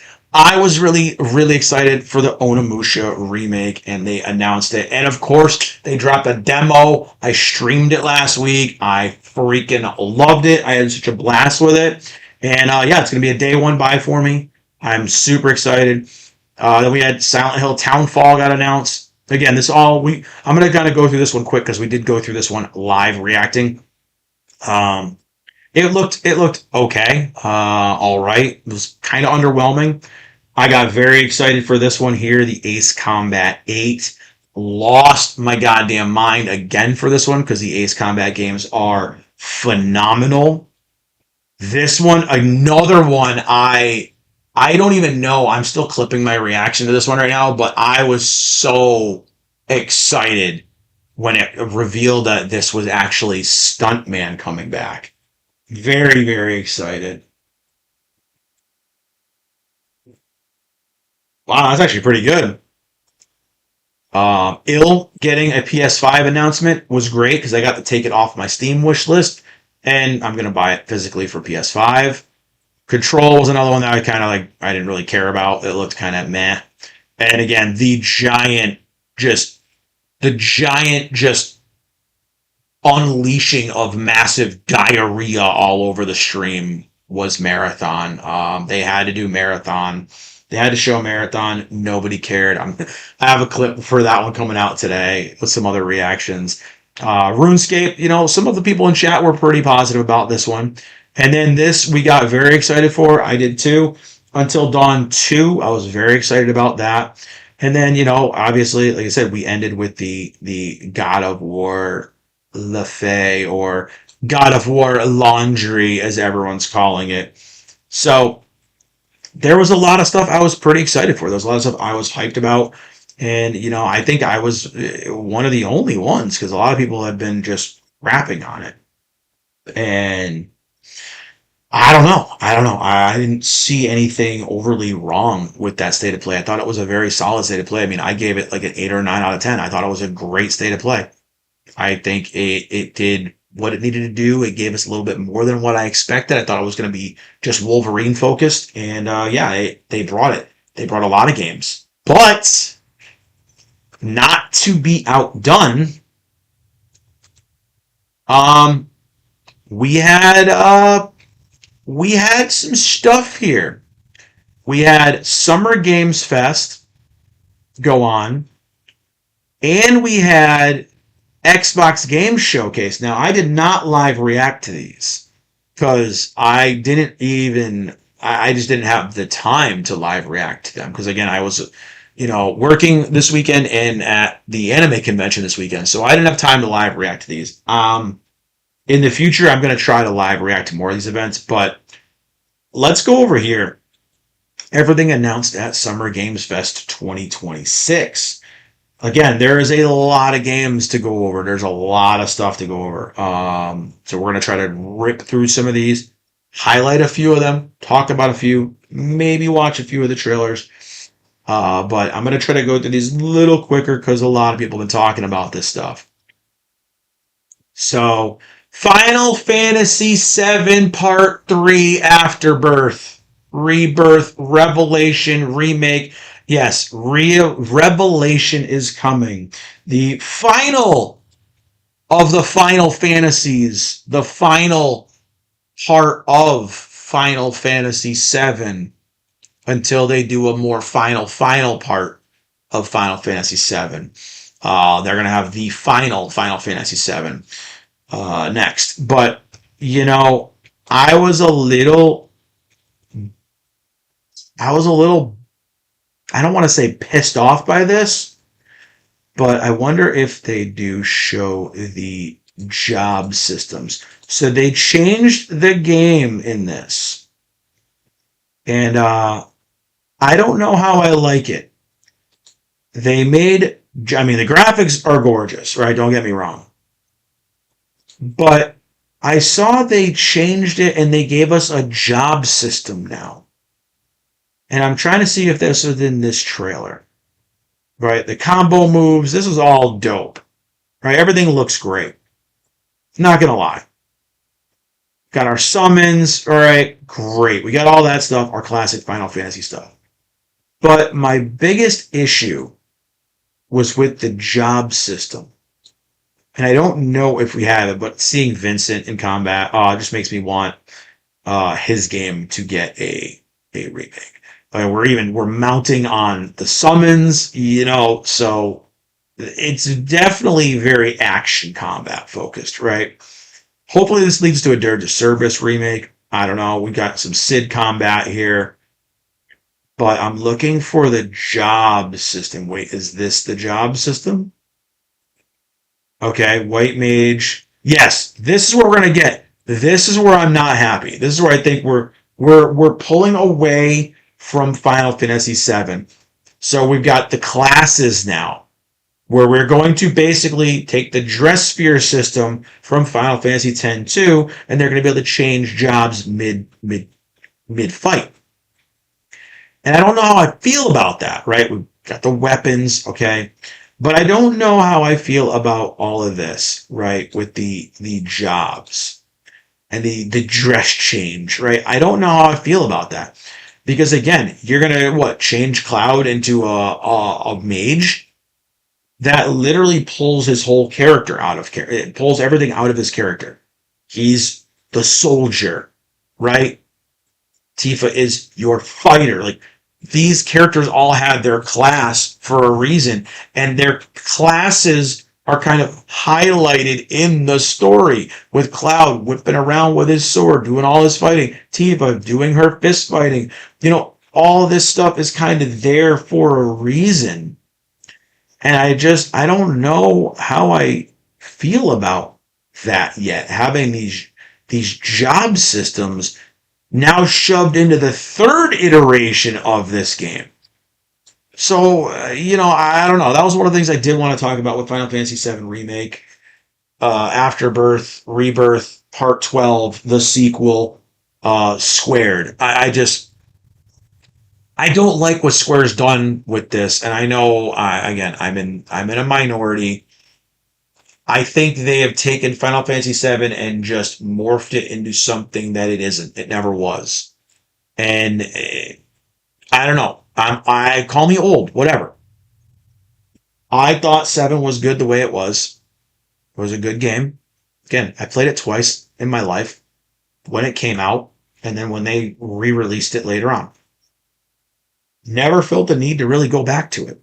Um, it's not even in my top 5 Final Fantasies. Someone's been playing Final Fantasy since the original on the NES when it came out. Um, oh yeah, the collab for Final Fantasy. Yeah, Loud Boy. That's actually right here. We're gonna show that right now. Street Fighter. The one I wasn't expecting. Street Fighter is getting Tifa. So that's pretty crazy. I thought Tekken would get her, but here she is, coming to Street Fighter 6. Um, Pretty crazy in our next DLC pack, kind of. So yeah, that was not on my bingo card, man.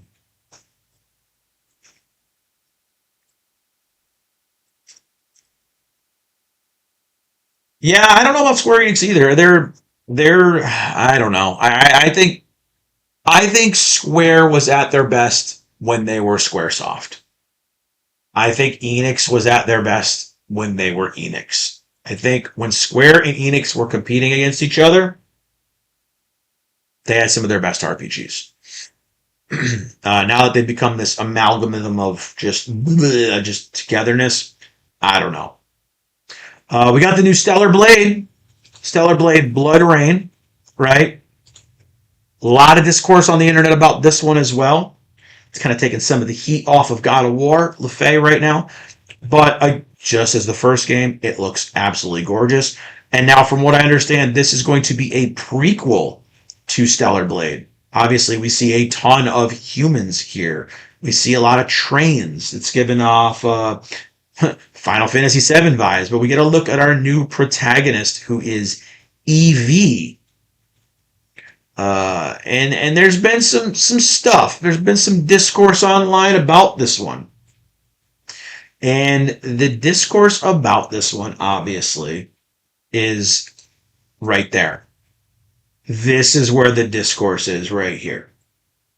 In the cherub kind of childlike face. If you were to see that and not see the actual trailer, not see her body reveal or anything like that, you saw that would tell you, to me, that would say this is kind of a kid character. We're playing as a child, right? That was my first impression. What are we doing? Should we see Eve as a kid? I don't know. It is weird that her name is Evie and the originals is Eve, but yeah, she does give the vibe of a young Korean girl. Um, but I think a lot of people are having problems with her because of how much more grown up Eve looked and how much younger Evie looks. But height wise, she looks pretty tall. They're saying they made her small on purpose. She looks damn near on par with everybody else, right? Yeah, I'm not sure. I mean, I think, again, it looks gorgeous. I think it's going to be good. But I feel like she looks. I do. I think they did make her a little younger, and they did. I love the gauntlets though. I love that we're gonna have it's gonna like be like God hand, the combat. It's gonna be fist based combat for now. Maybe she'll get a sword later. I don't know, but this does look great. I mean, she's she's younged down a lot with the body of a grown woman, obviously. Um, and I don't know. I was kind of on the fence going, well, maybe there's a reason. Maybe, she's going to grow up throughout the course of the game or whatever. But the creator actually said, we made her younger and smaller on purpose. So he said that. So again, we've got, I was thinking this was going to be like Alita Battle Angel vibe. That's what I was kind of getting for it. Whatever. She's wearing the skin tight suit, whatever. She's fist fighting, bunch of robots. This is pretty dope. But then he had to go and say, I don't know. It just didn't make it sound good. It gave kind of creepy vibes. Like we wanted to make her look younger and smaller. So combat felt scarier, I think he said. Um, yeah, I don't know how I feel about that. I just don't know.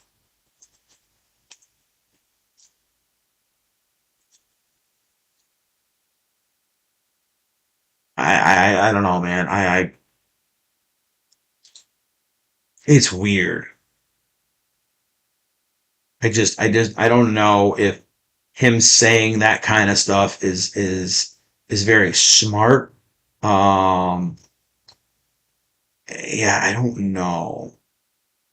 I just don't know how I feel about it because they always make Gunner characters. Shift Up makes Gunner characters, right? 100%. But I just thought it was a little bit weird to, because it says right here, Evie is supposed to look younger, the developer says. And obviously, her name's Evie, so maybe she is, going to be. I wonder if eventually she's just going to become Eve. But right here, we're going to share this real quick. This is from Vice. I'm going to switch articles real quick. Just to touch base on this. So Shift Up surprised many players when they revealed Stellar Blade Blood Rain would not feature Eve as a protagonist. Instead, the Stellar Blade sequel features an entirely new protagonist named Evie. However, Stellar Blade's new heroine design kicked off a wave of backlash on social media after many players accused the model of looking like quote-unquote a child. I'm sorry, but if you saw this screenshot, it does look a little... you would not think grown Korean woman. You wouldn't.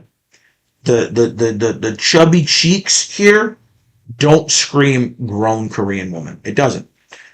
Someone who listen, I listen to a lot of K-pop. I'm into a lot of K-pop, guys. This right here, I would not think she's in a K-pop group. I think she's still a kid. Maybe she's a trainee, but yeah, I don't know. According to Shift Up, the character's younger look was done on purpose. In recent interviews, Shift Up CEO Kim Hyung Tae defends Stellar Blade's new heroine design. We intentionally set Evie to be shorter and look younger, but we worked to ensure she fights with a very tough manner and exudes a cool, stylish character presence. I mean, she has the same presence that Eve had. Skin tight suit, body kind of bouncing around everywhere. Just the face. Um, oh yeah, they want people to easily the young look is to help players easily connect with her.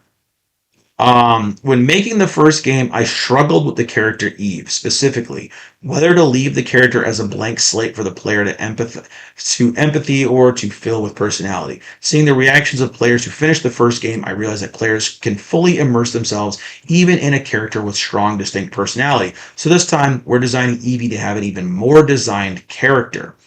It's going to have a much more active personality. So Stellar Blade Blood Rain was revealed at Summer Game Fest. Some viewers complained that Eevee looked like a child. Given the game's revealing outfits, this is understandably became a major talking point on social media. For example, while watching the Games Fest live, popular Twitch streamer Asmongold reacted, "Not gonna lie, I think this character looks too young, and I don't think her voice actors match the appearance," because they did give her like a deep voice. I can agree. I can agree with the critiques. It is a little iffy, but in combat, she does look older. It's just in some of the zoomed in looks on her face, she does have a very childlike look. But here, this does look like a grown Korean woman. So it is kind of depending on where you get the view from. You know, Stellar Blade's new harem design sparked an intense debate online about Eevee's age. Khalif Adams, however, for example, wrote the new Stellar Blade gameplay looks cool, but also the new protagonist design feels like you're looking at a child's face on an adult body. However, not everyone agreed with the criticism Shift Up was getting over the design.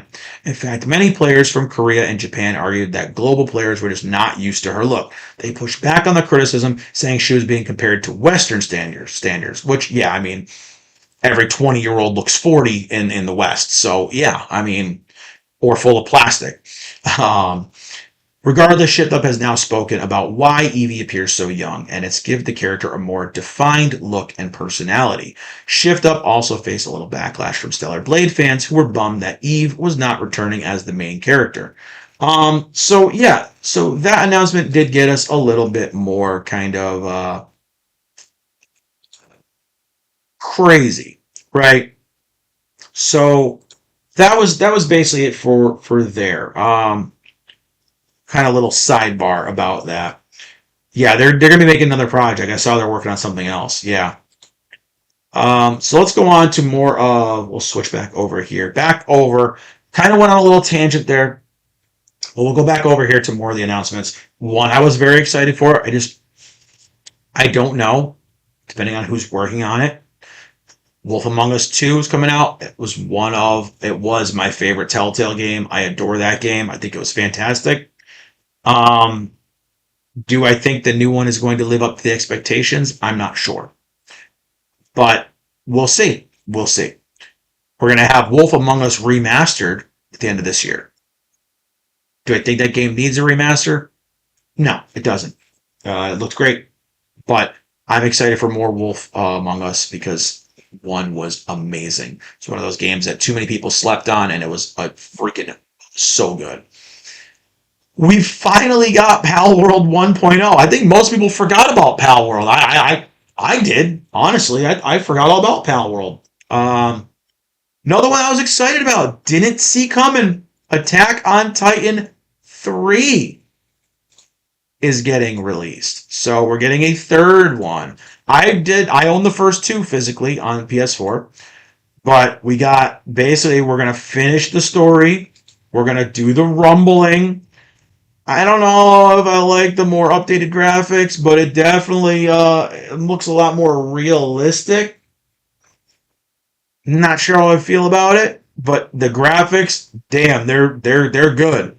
And these are obviously the guys who do Dynasty Warriors, so this is going to be pretty freaking fun. There's going to be a lot of hacking, a lot of slashing, but unlike the Dynasty Warriors games, these are flying around and fighting massive titans rather than fighting millions of enemies at once. So it is a different take from them. But this is pretty cool. So we're going to get the final season of Attack on Titan, the final story. We're going to get all that. And yeah, I'm pretty excited to finally get a final game. Maybe we'll get a remastered collection of the other two. But this is July 1st it's coming out. So this is next month. Came out of nowhere. Yeah, I didn't even know this was in development. So, Clutch, an open world racing game, former developers of Horizon. I didn't really care. You had me at online. I think it was an online game. You kind of lost me at that.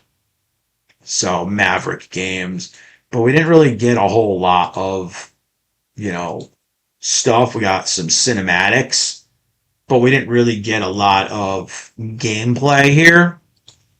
So we definitely got cinematics and cutscenes and some story stuff. Looks like there's going to be a lot of story.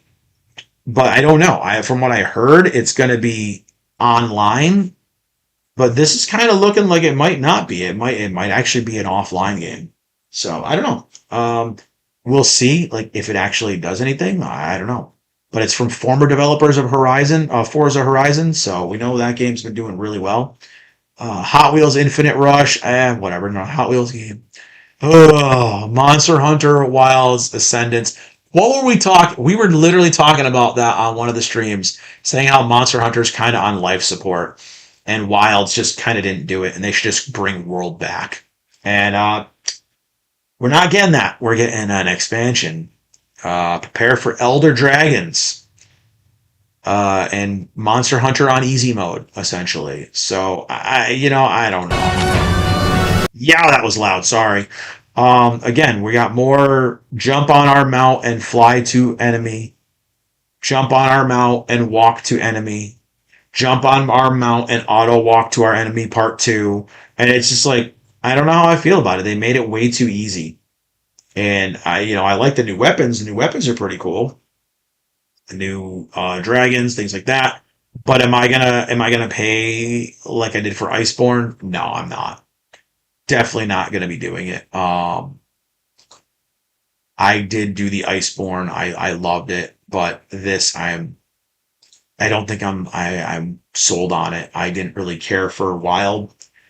Uh, Among Us, we got a whole standalone Among Us story game. Blood of the Dawnwalker, we got again. Peggy.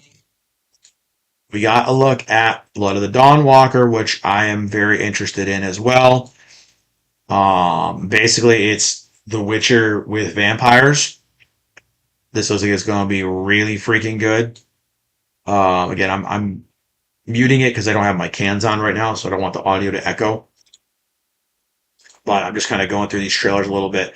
I mean, the combat looks really freaking awesome. It looks visceral. It reminds me of, again, The Witcher, just with massive superpowers. But we're only seeing these things in cutscenes right now, so I'd like to see how this is going to proceed. Like, we just saw him kind of bouncing and teleporting and things like that, and grabbing onto a wall with claws and sliding.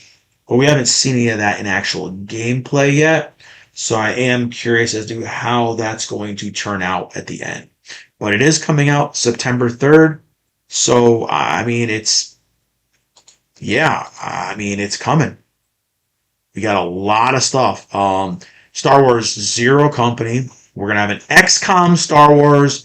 So, yeah, I am excited for this one, too. I love XCOM. So, we're going to get basically XCOM in the Star Wars universe.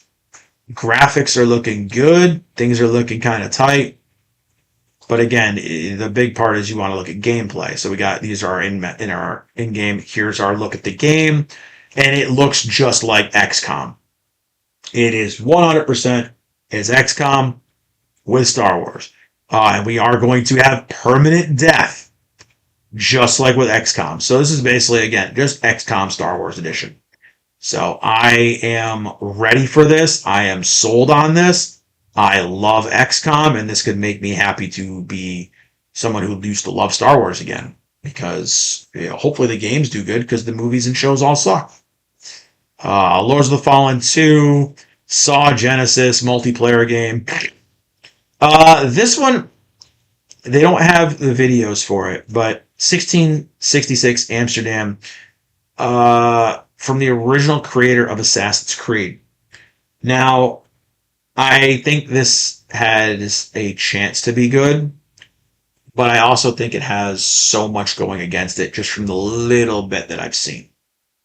I don't think it looks like what we want. Essentially, we are playing as the villains. We're playing as the witches. We're sacrificing children, all that other stuff.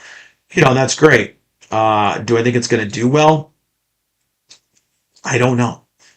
It kind of depends, I guess. But we're getting Mafia Old Country expansion. I still haven't played the first one. Virtual Fighter Crossroads. Yeah, we're getting... it's going to be like a story version of Virtua Fighter. I don't know how I feel about that. Guild Wars 3 got announced. Crossfire single player story driven game. I'm okay with that. Won't really go over all that. This one got a lot of my friends excited. Gundam Rogue Orbit. I am not a Gundam guy, but I'm going to say this game looks pretty freaking tight. Like cutscenes, everything looks really, really good. Where is the gameplay? I think they showed gameplay. Or was it just a cutscene in this one? Oh, maybe this one just. Oh, here's the gameplay. This reminds me of just. It kind of has Vanquish vibes to it with a mech. Looks really freaking awesome. Looks smooth. I'm not even a Gundam guy, and I'm probably gonna buy it. Just that little bit of footage right there. Again, it reminds me of Vanquish, and I'm wondering if we're gonna be able to like get out of our Gundams and things like that and run around. I'm guessing people were very excited about that reveal. I don't know. Again, I'm not a Gundam guy, but yeah. Last Ronin got teased again. So this is now what, our third time getting this game teased? Another game from the guys from the Division, Stranger Than Heaven. We got more looks at that where they revealed Tupac is going to be in it. So we're going to get Snoop Dogg in the next Yakuza game and Tupac. That Tupac in a Yakuza game was never in a million years on my bingo card. So we got Blood Message. I think it's another kind of a samurai game, Gen Atlas from the creator of Eco and Shadow of the Colossus. And, this is now they've separated from Sony. This looks like it's going to be pretty freaking awesome. And they don't miss. So we're going to have like a giant robot we're going to fly around. It looks like a robot head. Day and night cycles. We've got a massive bot. We can actually get inside of it. Like Transformers Headmasters right here. This looks like it's pretty crazy. We're going to be able to control the robot, do all kinds of crazy stuff, shooting at hordes of monsters. I mean, this has more of a modernist kind of feel than the previous games because we've got jump jets, we've got ships, we've got guns, all this stuff. The other games were very isolation feeling, but we were rock'em sock'em and robots here. It looks really, really good. They have not made a bad game yet, and I even loved The Last Guardian. So Alien Isolation 2. I never played the first one. Heard good things. Mighty Cuphead Adventures. We're getting a Cuphead sequel. Resident Evil Veronica was the big announcement for people. Everyone got excited. I got excited when I saw this was coming because I've always wanted Code Veronica to get a remake. It's one of my favorite Resident Evil games, and we're going to get it. So I'm just kind of scrolling through here and seeing, obviously, the graphics are great. This is going to continue Capcom's trend it seemed to be doing with full game remake, full game remake, full game remake. I think that's what they're going to do for, the time being. But we didn't really get a lot of, like, gameplay, so to speak. I don't know if this first person is the gameplay or if this is cutscene, but it could be either. And then, of course, we got the reveal of who everything is. We got the V. So we got the Code Veronica. But not much. That was the money shot right there where everyone saw it and collectively lost their minds. Our girl back and looking damn good. So, yeah, I was excited about that one too. So there was some good stuff, man. There was some very, very good stuff at the Summer Games Fest. And, it was, man, so many good things that got revealed. And like I said, not even enough to go over today. Like there's so many because we still have the Xbox game showcase, which I'm not an Xbox guy, but damn it, they brought some awesome announcements.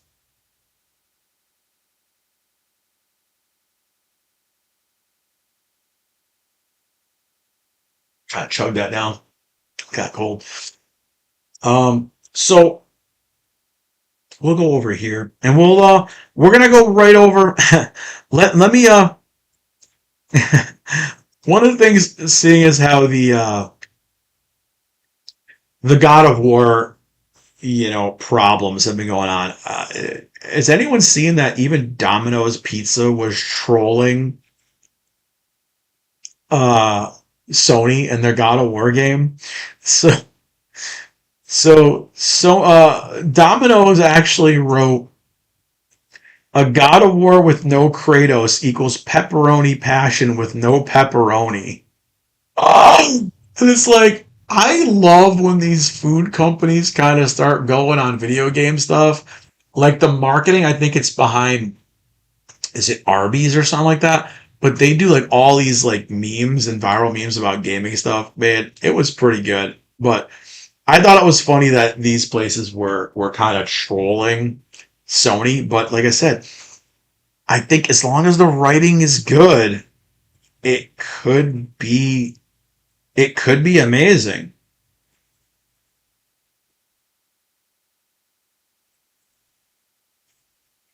So I don't know. I don't know. I'm just the writing is what's going to be the big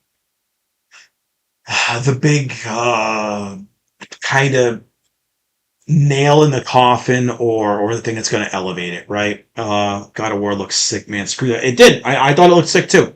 Um, I'm still clipping my reaction to it, and I know people are going to troll me for it, but I thought it looked great. I thought it looked fantastic. Um, let's go over to the Xbox game showcase because, dude, as much as I don't watch it, I'm not an Xbox guy. They announced some multi-platform games that I am very, very, very excited about, and you can see them in the tabs up here already. But so the Xbox showcase, we got Modern Warfare 4. I mean, whatever. It's another Call of Duty. Who gives a crap? Clockwork Revolution. It's another game that came out, and they said it is going to be Xbox exclusive. We'll talk about that segue in a minute, but that was one of the things this thing did give us was Xbox going back to exclusivities. Spyro, I was very, very excited to see him back, but I wanted Skylanders. I'll take a new Spyro. I'm trying to see if we got the gameplay here or not. But I am excited that Spyro is back. I am very excited, and did we get the gameplay at all? Okay, so we didn't really get any gameplay. It was just, okay, here it is right here. Very end of the trailer, we get some gameplay, and it looks tight. It looks tight. Um, yeah, Loudboy, but the Clockwork was supposed to actually be multi-platform, and they changed it. That was the big thing. Now it's exclusive. This was the big one. Persona 6 got announced, and it has nothing really revealed in the trailer. But Atlas says Persona 6 brings everything beloved about the series into a bold new story. The signature blend of heartfelt daily life and pulse-pounding supernatural adventure returns, wrapped around a completely fresh, standalone story and a new cast of characters. Whether you've been with the series since the beginning or this is your very first Persona experience, you belong here. Well, yeah, we all knew this was coming, but the trailer doesn't really give much. Right? It gives Atlas. It gives a bunch of people here standing, right? It looks like a bunch of graves, right? It's like a graveyard. So I don't know if the new one's going to revolve around a graveyard, but it's all just very grainy graveyard footage, right? We don't get much. You think maybe it's a horror game, and we go up to it looks almost like an obelisk, right? Or a very large gravestone, right? It gives a very ominous kind of look. But it looks like there's a top piece missing from it, and there's a hand reaching out. So I'm not sure if they're going to lean more horror vibes. Maybe we're going to bring it back from the lightheartedness of 4 and 5 and go back to like what 1, 2, and 3 were. 1, 2, and 3 were a lot darker. 3 definitely had more playfulness to it. 1 and 2 were very much darker, kind of depressing, not depressing games, but they were definitely darker, more serious games. 3 kept the darker tone, but brought some lightheartedness to it. And it blended both perfectly. And then 4 kind of went even further because we had all of our comic relief characters with Teddy and things like that. And 5, obviously, we brought Mona and things like that. So we had our kind of our quirky, more comic relief stuff pushed more to the front to make it appeal to more mainstream, which it did, and it did a fantastic job with that. So I'm wondering if they're going back to roots. So we got a life simulator game, Vivarium, Castlevania Belmont's Curse. We got more info about that. So I believe this is like the kind of side scroller. What is it called? A 2D, 3D or whatever. But I don't know how I feel about it yet. We'll see. It has the cinematic art style of the Netflix show that I didn't really like. It was good at first season, but then it kind of sucked. I don't know how I feel about this one yet. It's going to be a wait and see. I don't know. It looks a little. I don't know. I just don't know how I feel about the art style to it. I don't know if I'm the only one. It's 2D, but she has kind of a 3D look to it. It kind of has that 2D, 3D look to it. You know what I mean? And I think that's why I'm not really sure about the art style to this one yet. I don't know yet how I feel about this one. It's probably going to be good, but it's coming out in October, so it'll be coming out this year. We'll find out. Where Wins Me? I mean, that's already out on PlayStation. I did play it for launch week and never went back to it. First person action Souls-like. You lost me. It's coming out in September, though. It's going to get lost in the shuffle of September games. Minecraft Dungeons 2 got announced. We got another very expensive Xbox Series X that nobody's going to buy because nobody buys Xboxes, guys. And it's going to probably be $1,000. This I was very, very excited for, and I cannot play the music because I will get copyright hit for this one.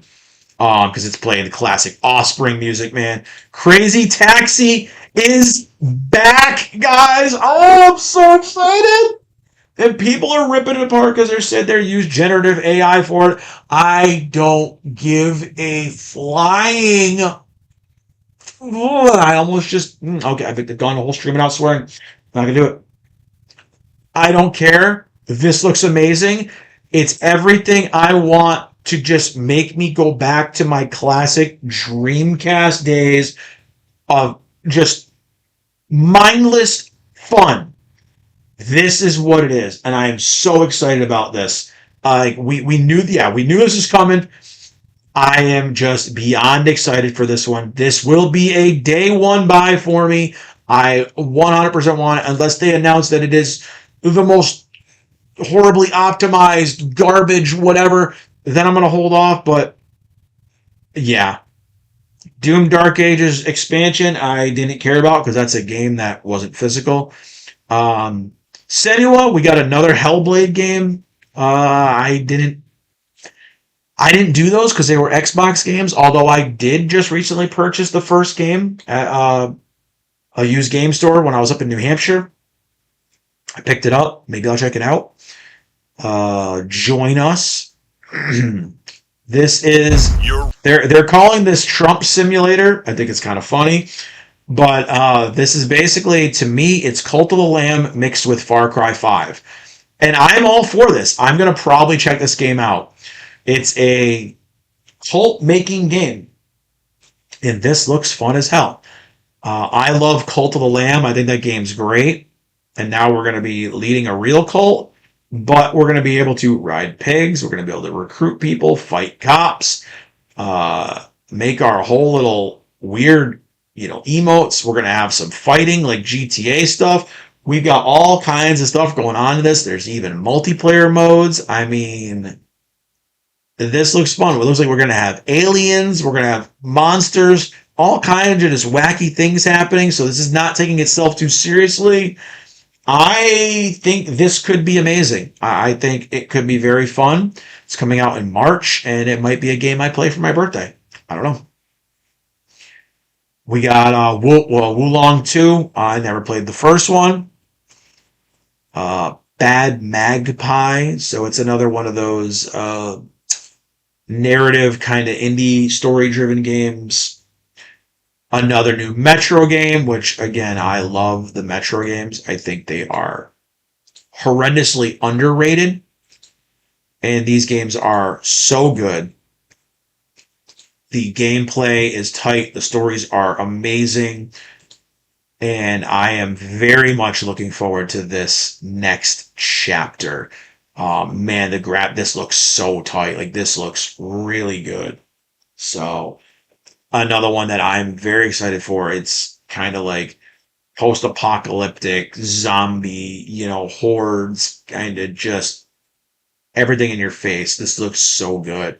And this has the dark, dreary, downtrodden look that it's supposed to have. I think this is going to be a gem, 100%. State of Decay 3. I hear these are really good. I have not played one. Maybe I will get it for PS5 next year. I'll check it out. This is another one. Oh my God, guys! Persona 4 Revival. I mean, we all knew this was happening. It was already announced, but we got more looks at the Midnight Channel. We got more looks at these smooth graphics. I mean, does it look much different than the classic game? Not really. The classic game already looked freaking amazing. So it's definitely cleaned up. We've got some things going on. Obviously, we got our boy Igor here in the Velvet Limousine. This, again, it looks dope. My only worry about this game is how Sega is going to handle the remake. And what I mean by that is, and we actually, boom, right there, hold on. Right here, we're adding the extra content from Golden to this game. It is in-game. They're not pulling a Persona 3 with us and doing the remake and then adding the festival content afterwards for a paid DLC. Marie was one of the added things in Persona 4 Golden, which was Vita exclusive. She added a whole nother story arc, a whole new bunch of dating options, story options, whole new story side quest, whole bunch of new content, and they're going to be including her in the game. I freaking love Marie. She was incredible, and this right here got me very excited. My only thing that I'm concerned with in this game is this character right here. Is how we're going to handle Naoto and her dynamic in this game. That is my concern with Sega and what they're going to do with this. If they leave everything as is, with her interaction with Kanji, the uncomfortable kind of, am I gay? I'm not sure. Like, what's going on? Why do I have feelings? If they leave everything the way it was, it can be phenomenal. My worry is they're going to lean way too into one direction or the other, and they're going to change aspects of Naoto's character. And I don't want that. Because we saw what they did with Persona 3 Reload, which is a fantastic remake, but they changed one scene that, quote, would have been offensive to people when they had the boys just rolling along on an innocent beach trip and they were talking to girls trying to pick up girls. And they changed one of the dialogues and one of the whole character voices to they approach a female on the beach and the female has a man voice, a manly voice, and they realized it's a dude, right? And they freak out and they make a big deal out of it, and they run away in terror. It was a hilarious scene. It was super funny because obviously you approach a girl, she's very pretty, whatever. You look at a girl in a bikini at the beach, whatever. Walk over to you, talk to her, and she comes out talking like a man. You're like, oh shit, she's got an Adam's apple. Not interested. Okay, that's a perfectly fine reaction from teenage boys.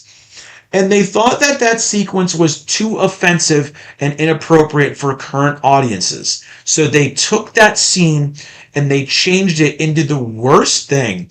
It was someone selling conspiracy theory stuff. The girls started talking about conspiracy theories, and the kids were like, "Oh God!" And they ran away like panicked, like they were terrified of her. And it just didn't fit. It was cringe. It was stupid, and it took the whole like joke aspect out of the whole scene. So I am nervous to see how they handle the sexual tension, right, between Naoto and the reveal of who Naoto is, right, with Kanji and Naoto, and Kanji constantly wondering if he's gay because he has these weird feelings for Naoto, who's a boy. But when the reveals happen, I mean, this game is so old. Spoiler alert, Naoto is not a guy. Naoto is a girl. And Naoto is portraying herself as a man, not for identity reasons, not for gender affirming reasons, not because they're transgender, none of that stuff. It's because she's trying to gain the respect of the police force as a male to be taken more seriously. It actually has a very important part in the Japanese culture aspect of it, to where men are taken more seriously. And if they go and they change it, it's my biggest fear that they're going to go and they're going to change this story to make it more something that it isn't, to make it appeal more to a wider audience and not offend people. Because when you've got this whole running gag where you're going, I think Kanji might be gay. He's got a crush on Naoto, doesn't he? You know, and you're thinking that, and you're laughing about it through the whole game. You're like, oh my God, he's going to come out. He's going to come out. And it turns out Naoto's a girl, and he gets a sigh of relief, like, oh my God, you know, and he realizes, like, I'm not gay. I'm actually straight. She's a girl. Like, oh my God. And he kind of has a revelation, and it's a comical thing, and it's funny, but I'm worried they're going to take it and they're going to morph it into something cringy and weird, and it's going to take away from the whole comedic part of it. And I just think they're going to do it. I'm very worried. And if they don't do it, if they keep everything as is, and they don't change it because they don't want to offend people, or they don't want these people to get mad or these people to get mad, if they keep it the same, it's going to be absolutely freaking incredible. And I'm very much for it. So between Persona 4 Revival, Persona 6, I'm ready. And then they go and they announce another Plague Tale game. Guys, I love the Plague Tale games. They are slept on, but oh my God, I know so many people I know are like, I'd have never played those. Oh my God, the Plague Tale games are so good. And this one looks like it's going to elevate everything even more with this one. But it does look like we're getting a new area, so to speak. So we're going to go to new places. It looks like we have new protagonists. Not sure how I feel about that. It definitely gives a little bit more Assassin's Creed vibes with this one. But we're going to definitely see, you know, a duo of ladies, again, that are going to kind of take names and kick ass. I don't know how I feel about this one. I was excited, but now I'm a little less excited with the direction it's going. It looks more like Assassin's Creed and less like the Plague Tale kind of horror thing that I was looking for. Um, yeah, I know, but we saw it now. We're seeing it today, so I'm going over it. I understand we saw it last year, but um, we're seeing more of this stuff because it comes out. So I just I loved the first games. I loved the brother sister dynamic, the brother being able to control the rats, all this stuff. It added this creepiness, this horror vibe, all this good stuff to it. And this one, I'm not getting that from. So I don't know. I was very excited, and I'm. It just looks like Assassin's Creed. So I don't know how I feel about it. It's Girl Boss Assassin's Creed. Girl Boss's Creed, right? So we're gonna have like I don't know. It looks like they're kind of like the two girls are going on an adventure. They may or may not be lesbians. I don't know, but it just I don't know. It's not bringing Plague Tale vibes from me. So we'll see how that goes. We got more Halo campaign, which they did announce that it is going to require a download to install the physical copy. So I am skipping this on day one as well. And yeah, that was. Then we got Fable, which I mean, we got the big reveal. Haley Atwell is going to be playing the villain. Who cares? I mean, and they made her kind of not look like Haley Atwell. Like that. I don't know. She looks like Haley Atwell, kind of, but not. I don't know. And I mean, come on. They dumbed down her best assets. I mean, come on. They dumbed down Haley Atwell's best assets. How can you put Haley Atwell in something and keep her that covered up? She's supposed to be the villain. Like, sexy her up or something. I mean, I'm sorry, but it's Haley Atwell. I mean, the woman can barely be contained in a top in real life. I mean, not for a lack of trying. I'm just saying she is very, you know, she's very endowed.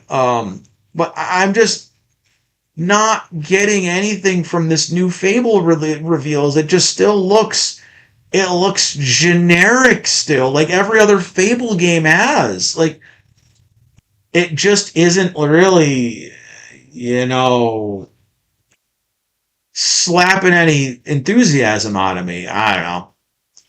And adding her, that's the big announcement. We added Haley Atwell. And it's like, yeah, you added Haley Atwell and you literally covered her head to toe. I mean, literally the only skin she's showing is her face. I mean, sorry guys, but Haley Atwell, I mean, she's there's a reason why Captain America went and stayed back in time for her, okay? We got the Gears of War E-Day. There's some things in this that made me a little iffy. People are saying Gears is back. We're back to our roots. But there's some things in here that even Xbox has been posting with like the manified women in the game telling guys to come back and talk to them when their balls drop. So like all the weird cringy things are there. But yeah, I mean that was pretty good, man. We got Persona 6 announced and it's gonna be on Game Pass. So but obviously Game Pass is just I think it's a cancer of the gaming industry, just like most streaming services. But we did get this. So we'll go over here. This was the big exciting thing at the Xbox thing, and she was so proud of herself. She came out on stage, she's like, "How about those exclusives, guys?" Kind of trying to hit a thing at Sony, going, "Gears of War E-Day and Clockwork Revolution are not timed exclusives. They will never launch on PlayStation." So, um, can I just say, who cares? Like, does anyone care? I mean, you're still going to get them on PC on Game Pass, so who cares, right? It's not like you have to buy an Xbox to get these. No, you can still get them on Game Pass on your computer. So, I mean, really, does anyone really care? Um, but they will not appear on PlayStation 5 or Nintendo Switch 2. So, here's my thoughts on this. All right, my opinion on this is Xbox started putting their games on a PlayStation because they ain't making any money. They're losing subscribers as well. All right. They put their games on PlayStation in good faith, hoping that Sony would do the same. Sony said, yeah, cool, we'll take your games and a percentage of the sales from them. Absolutely. You're still not getting our games. So I feel like Xbox is now going, well, we're going to take our ball and we're going to go home. Does anybody care? I don't think so. Does anyone care that we're not going to get, Fable on Xbox, or we're going to get Gears? Does anyone care? The Gears of War remake didn't sell that well on PlayStation because most people already played Gears of War 1 back on the 360 days. So I don't know. Like, does anyone care? Like, in my opinion, and I'm going to be honest, I think we need it. I think we need the exclusivity. I think that Xbox going back to console, I think I think Xbox needs to axe out PC for some of the games so they can sell consoles. I think Xbox needs to stick with their guns and stay with exclusivity because we need exclusive games. That's how we sell systems. That's how we compete. If every game is on every system, there's no competition. And if there's no competition, there's no drive to innovate. There's no drive to do better because it's on everything.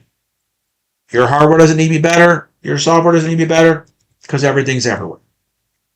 And that is one of the problems with modern gaming and modern gamers is they all want everything on their one. Everything needs to be catered to me.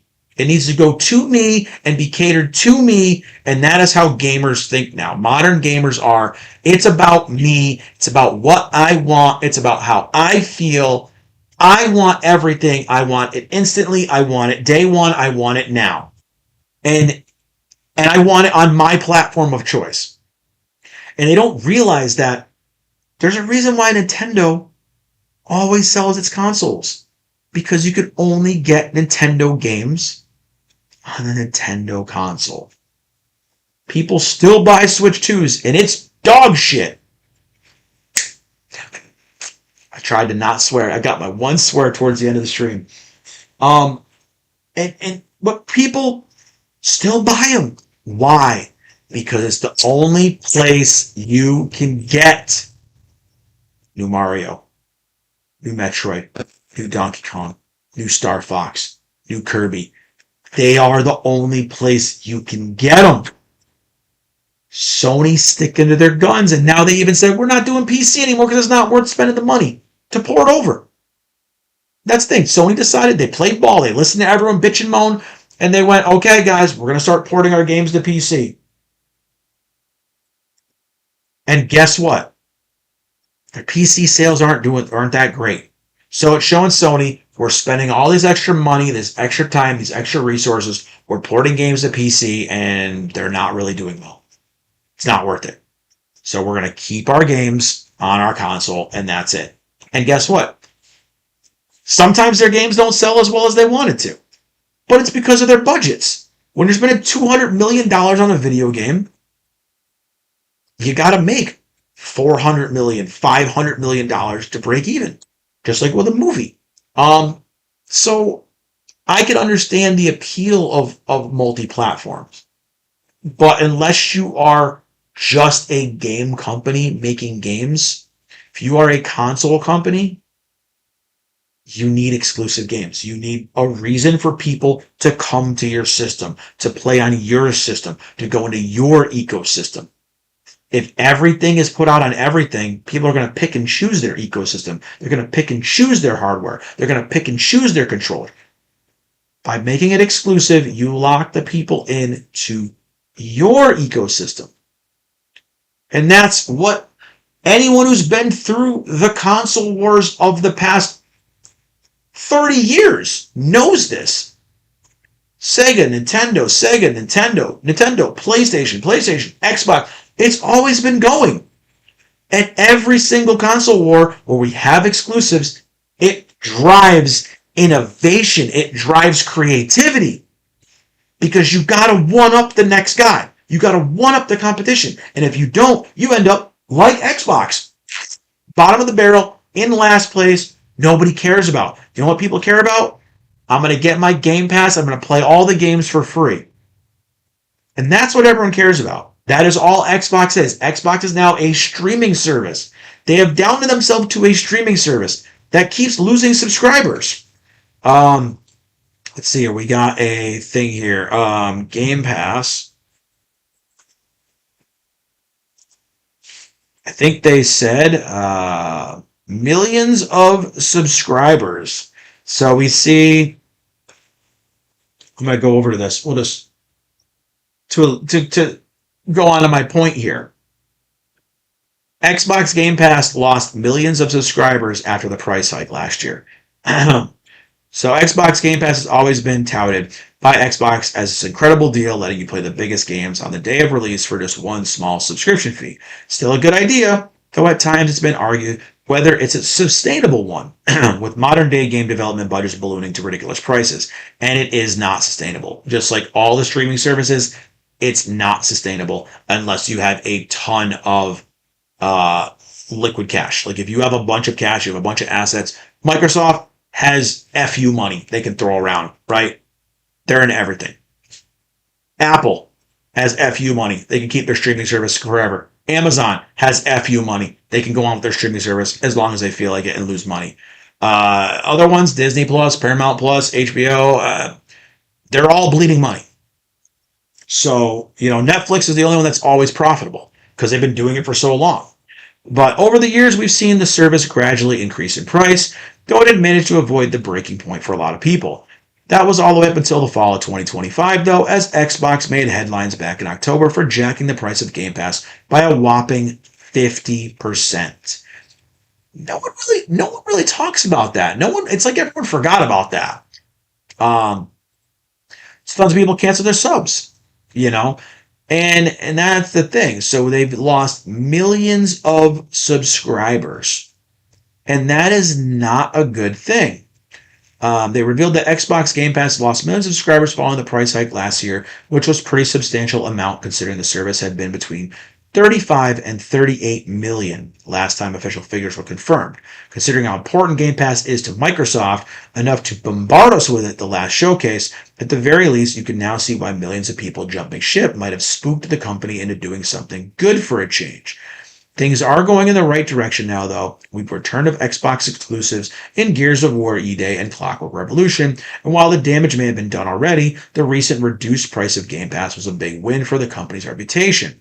Whether it's done enough to turn the tide and stop the decline, we'll have to wait and see. So, I agree with that. I don't think Game Pass streaming services, none of them. I mean, we've seen it. The steady increase of the prices, the increase of the cost to make all this stuff. It's not going to stop. It's not going to go away. And eventually, just like it is now, to get streaming, you're going to be paying more than you did for cable. And it's going to be the same way with gaming. Eventually, Game Pass is going to cost more than what your buying a game a month or 2 games a month is going to cost. Eventually, it will go to that. And people maybe will start to wake up to it that buying physical games, guys, is very important. Game preservation is very important. Media preservation is very important. Books, games, movies, all of it. It's important. Because again, if it's all digital, it can all go away with the push of a button. And I know that was another tangent that we went off of. We were talking about exclusivity, but I had to bring that up because again, it's very important to realize that eventually these bubbles will probably burst. And you're going to start seeing a lot of companies folding. I mean, we're already seeing it now. So it's interesting to see where things are going to go, but I am hopeful with the revival of Xbox being exclusive as well. I'm hopeful that maybe we're going to see some more games revived, like Scalebound and things like that, things that kind of had a lot of potential behind them and went away. So, and again, with Xbox being exclusive to themselves, it will drive Sony to kind of light a fire under their asses and get moving and get these games out and get things produced faster and better quality.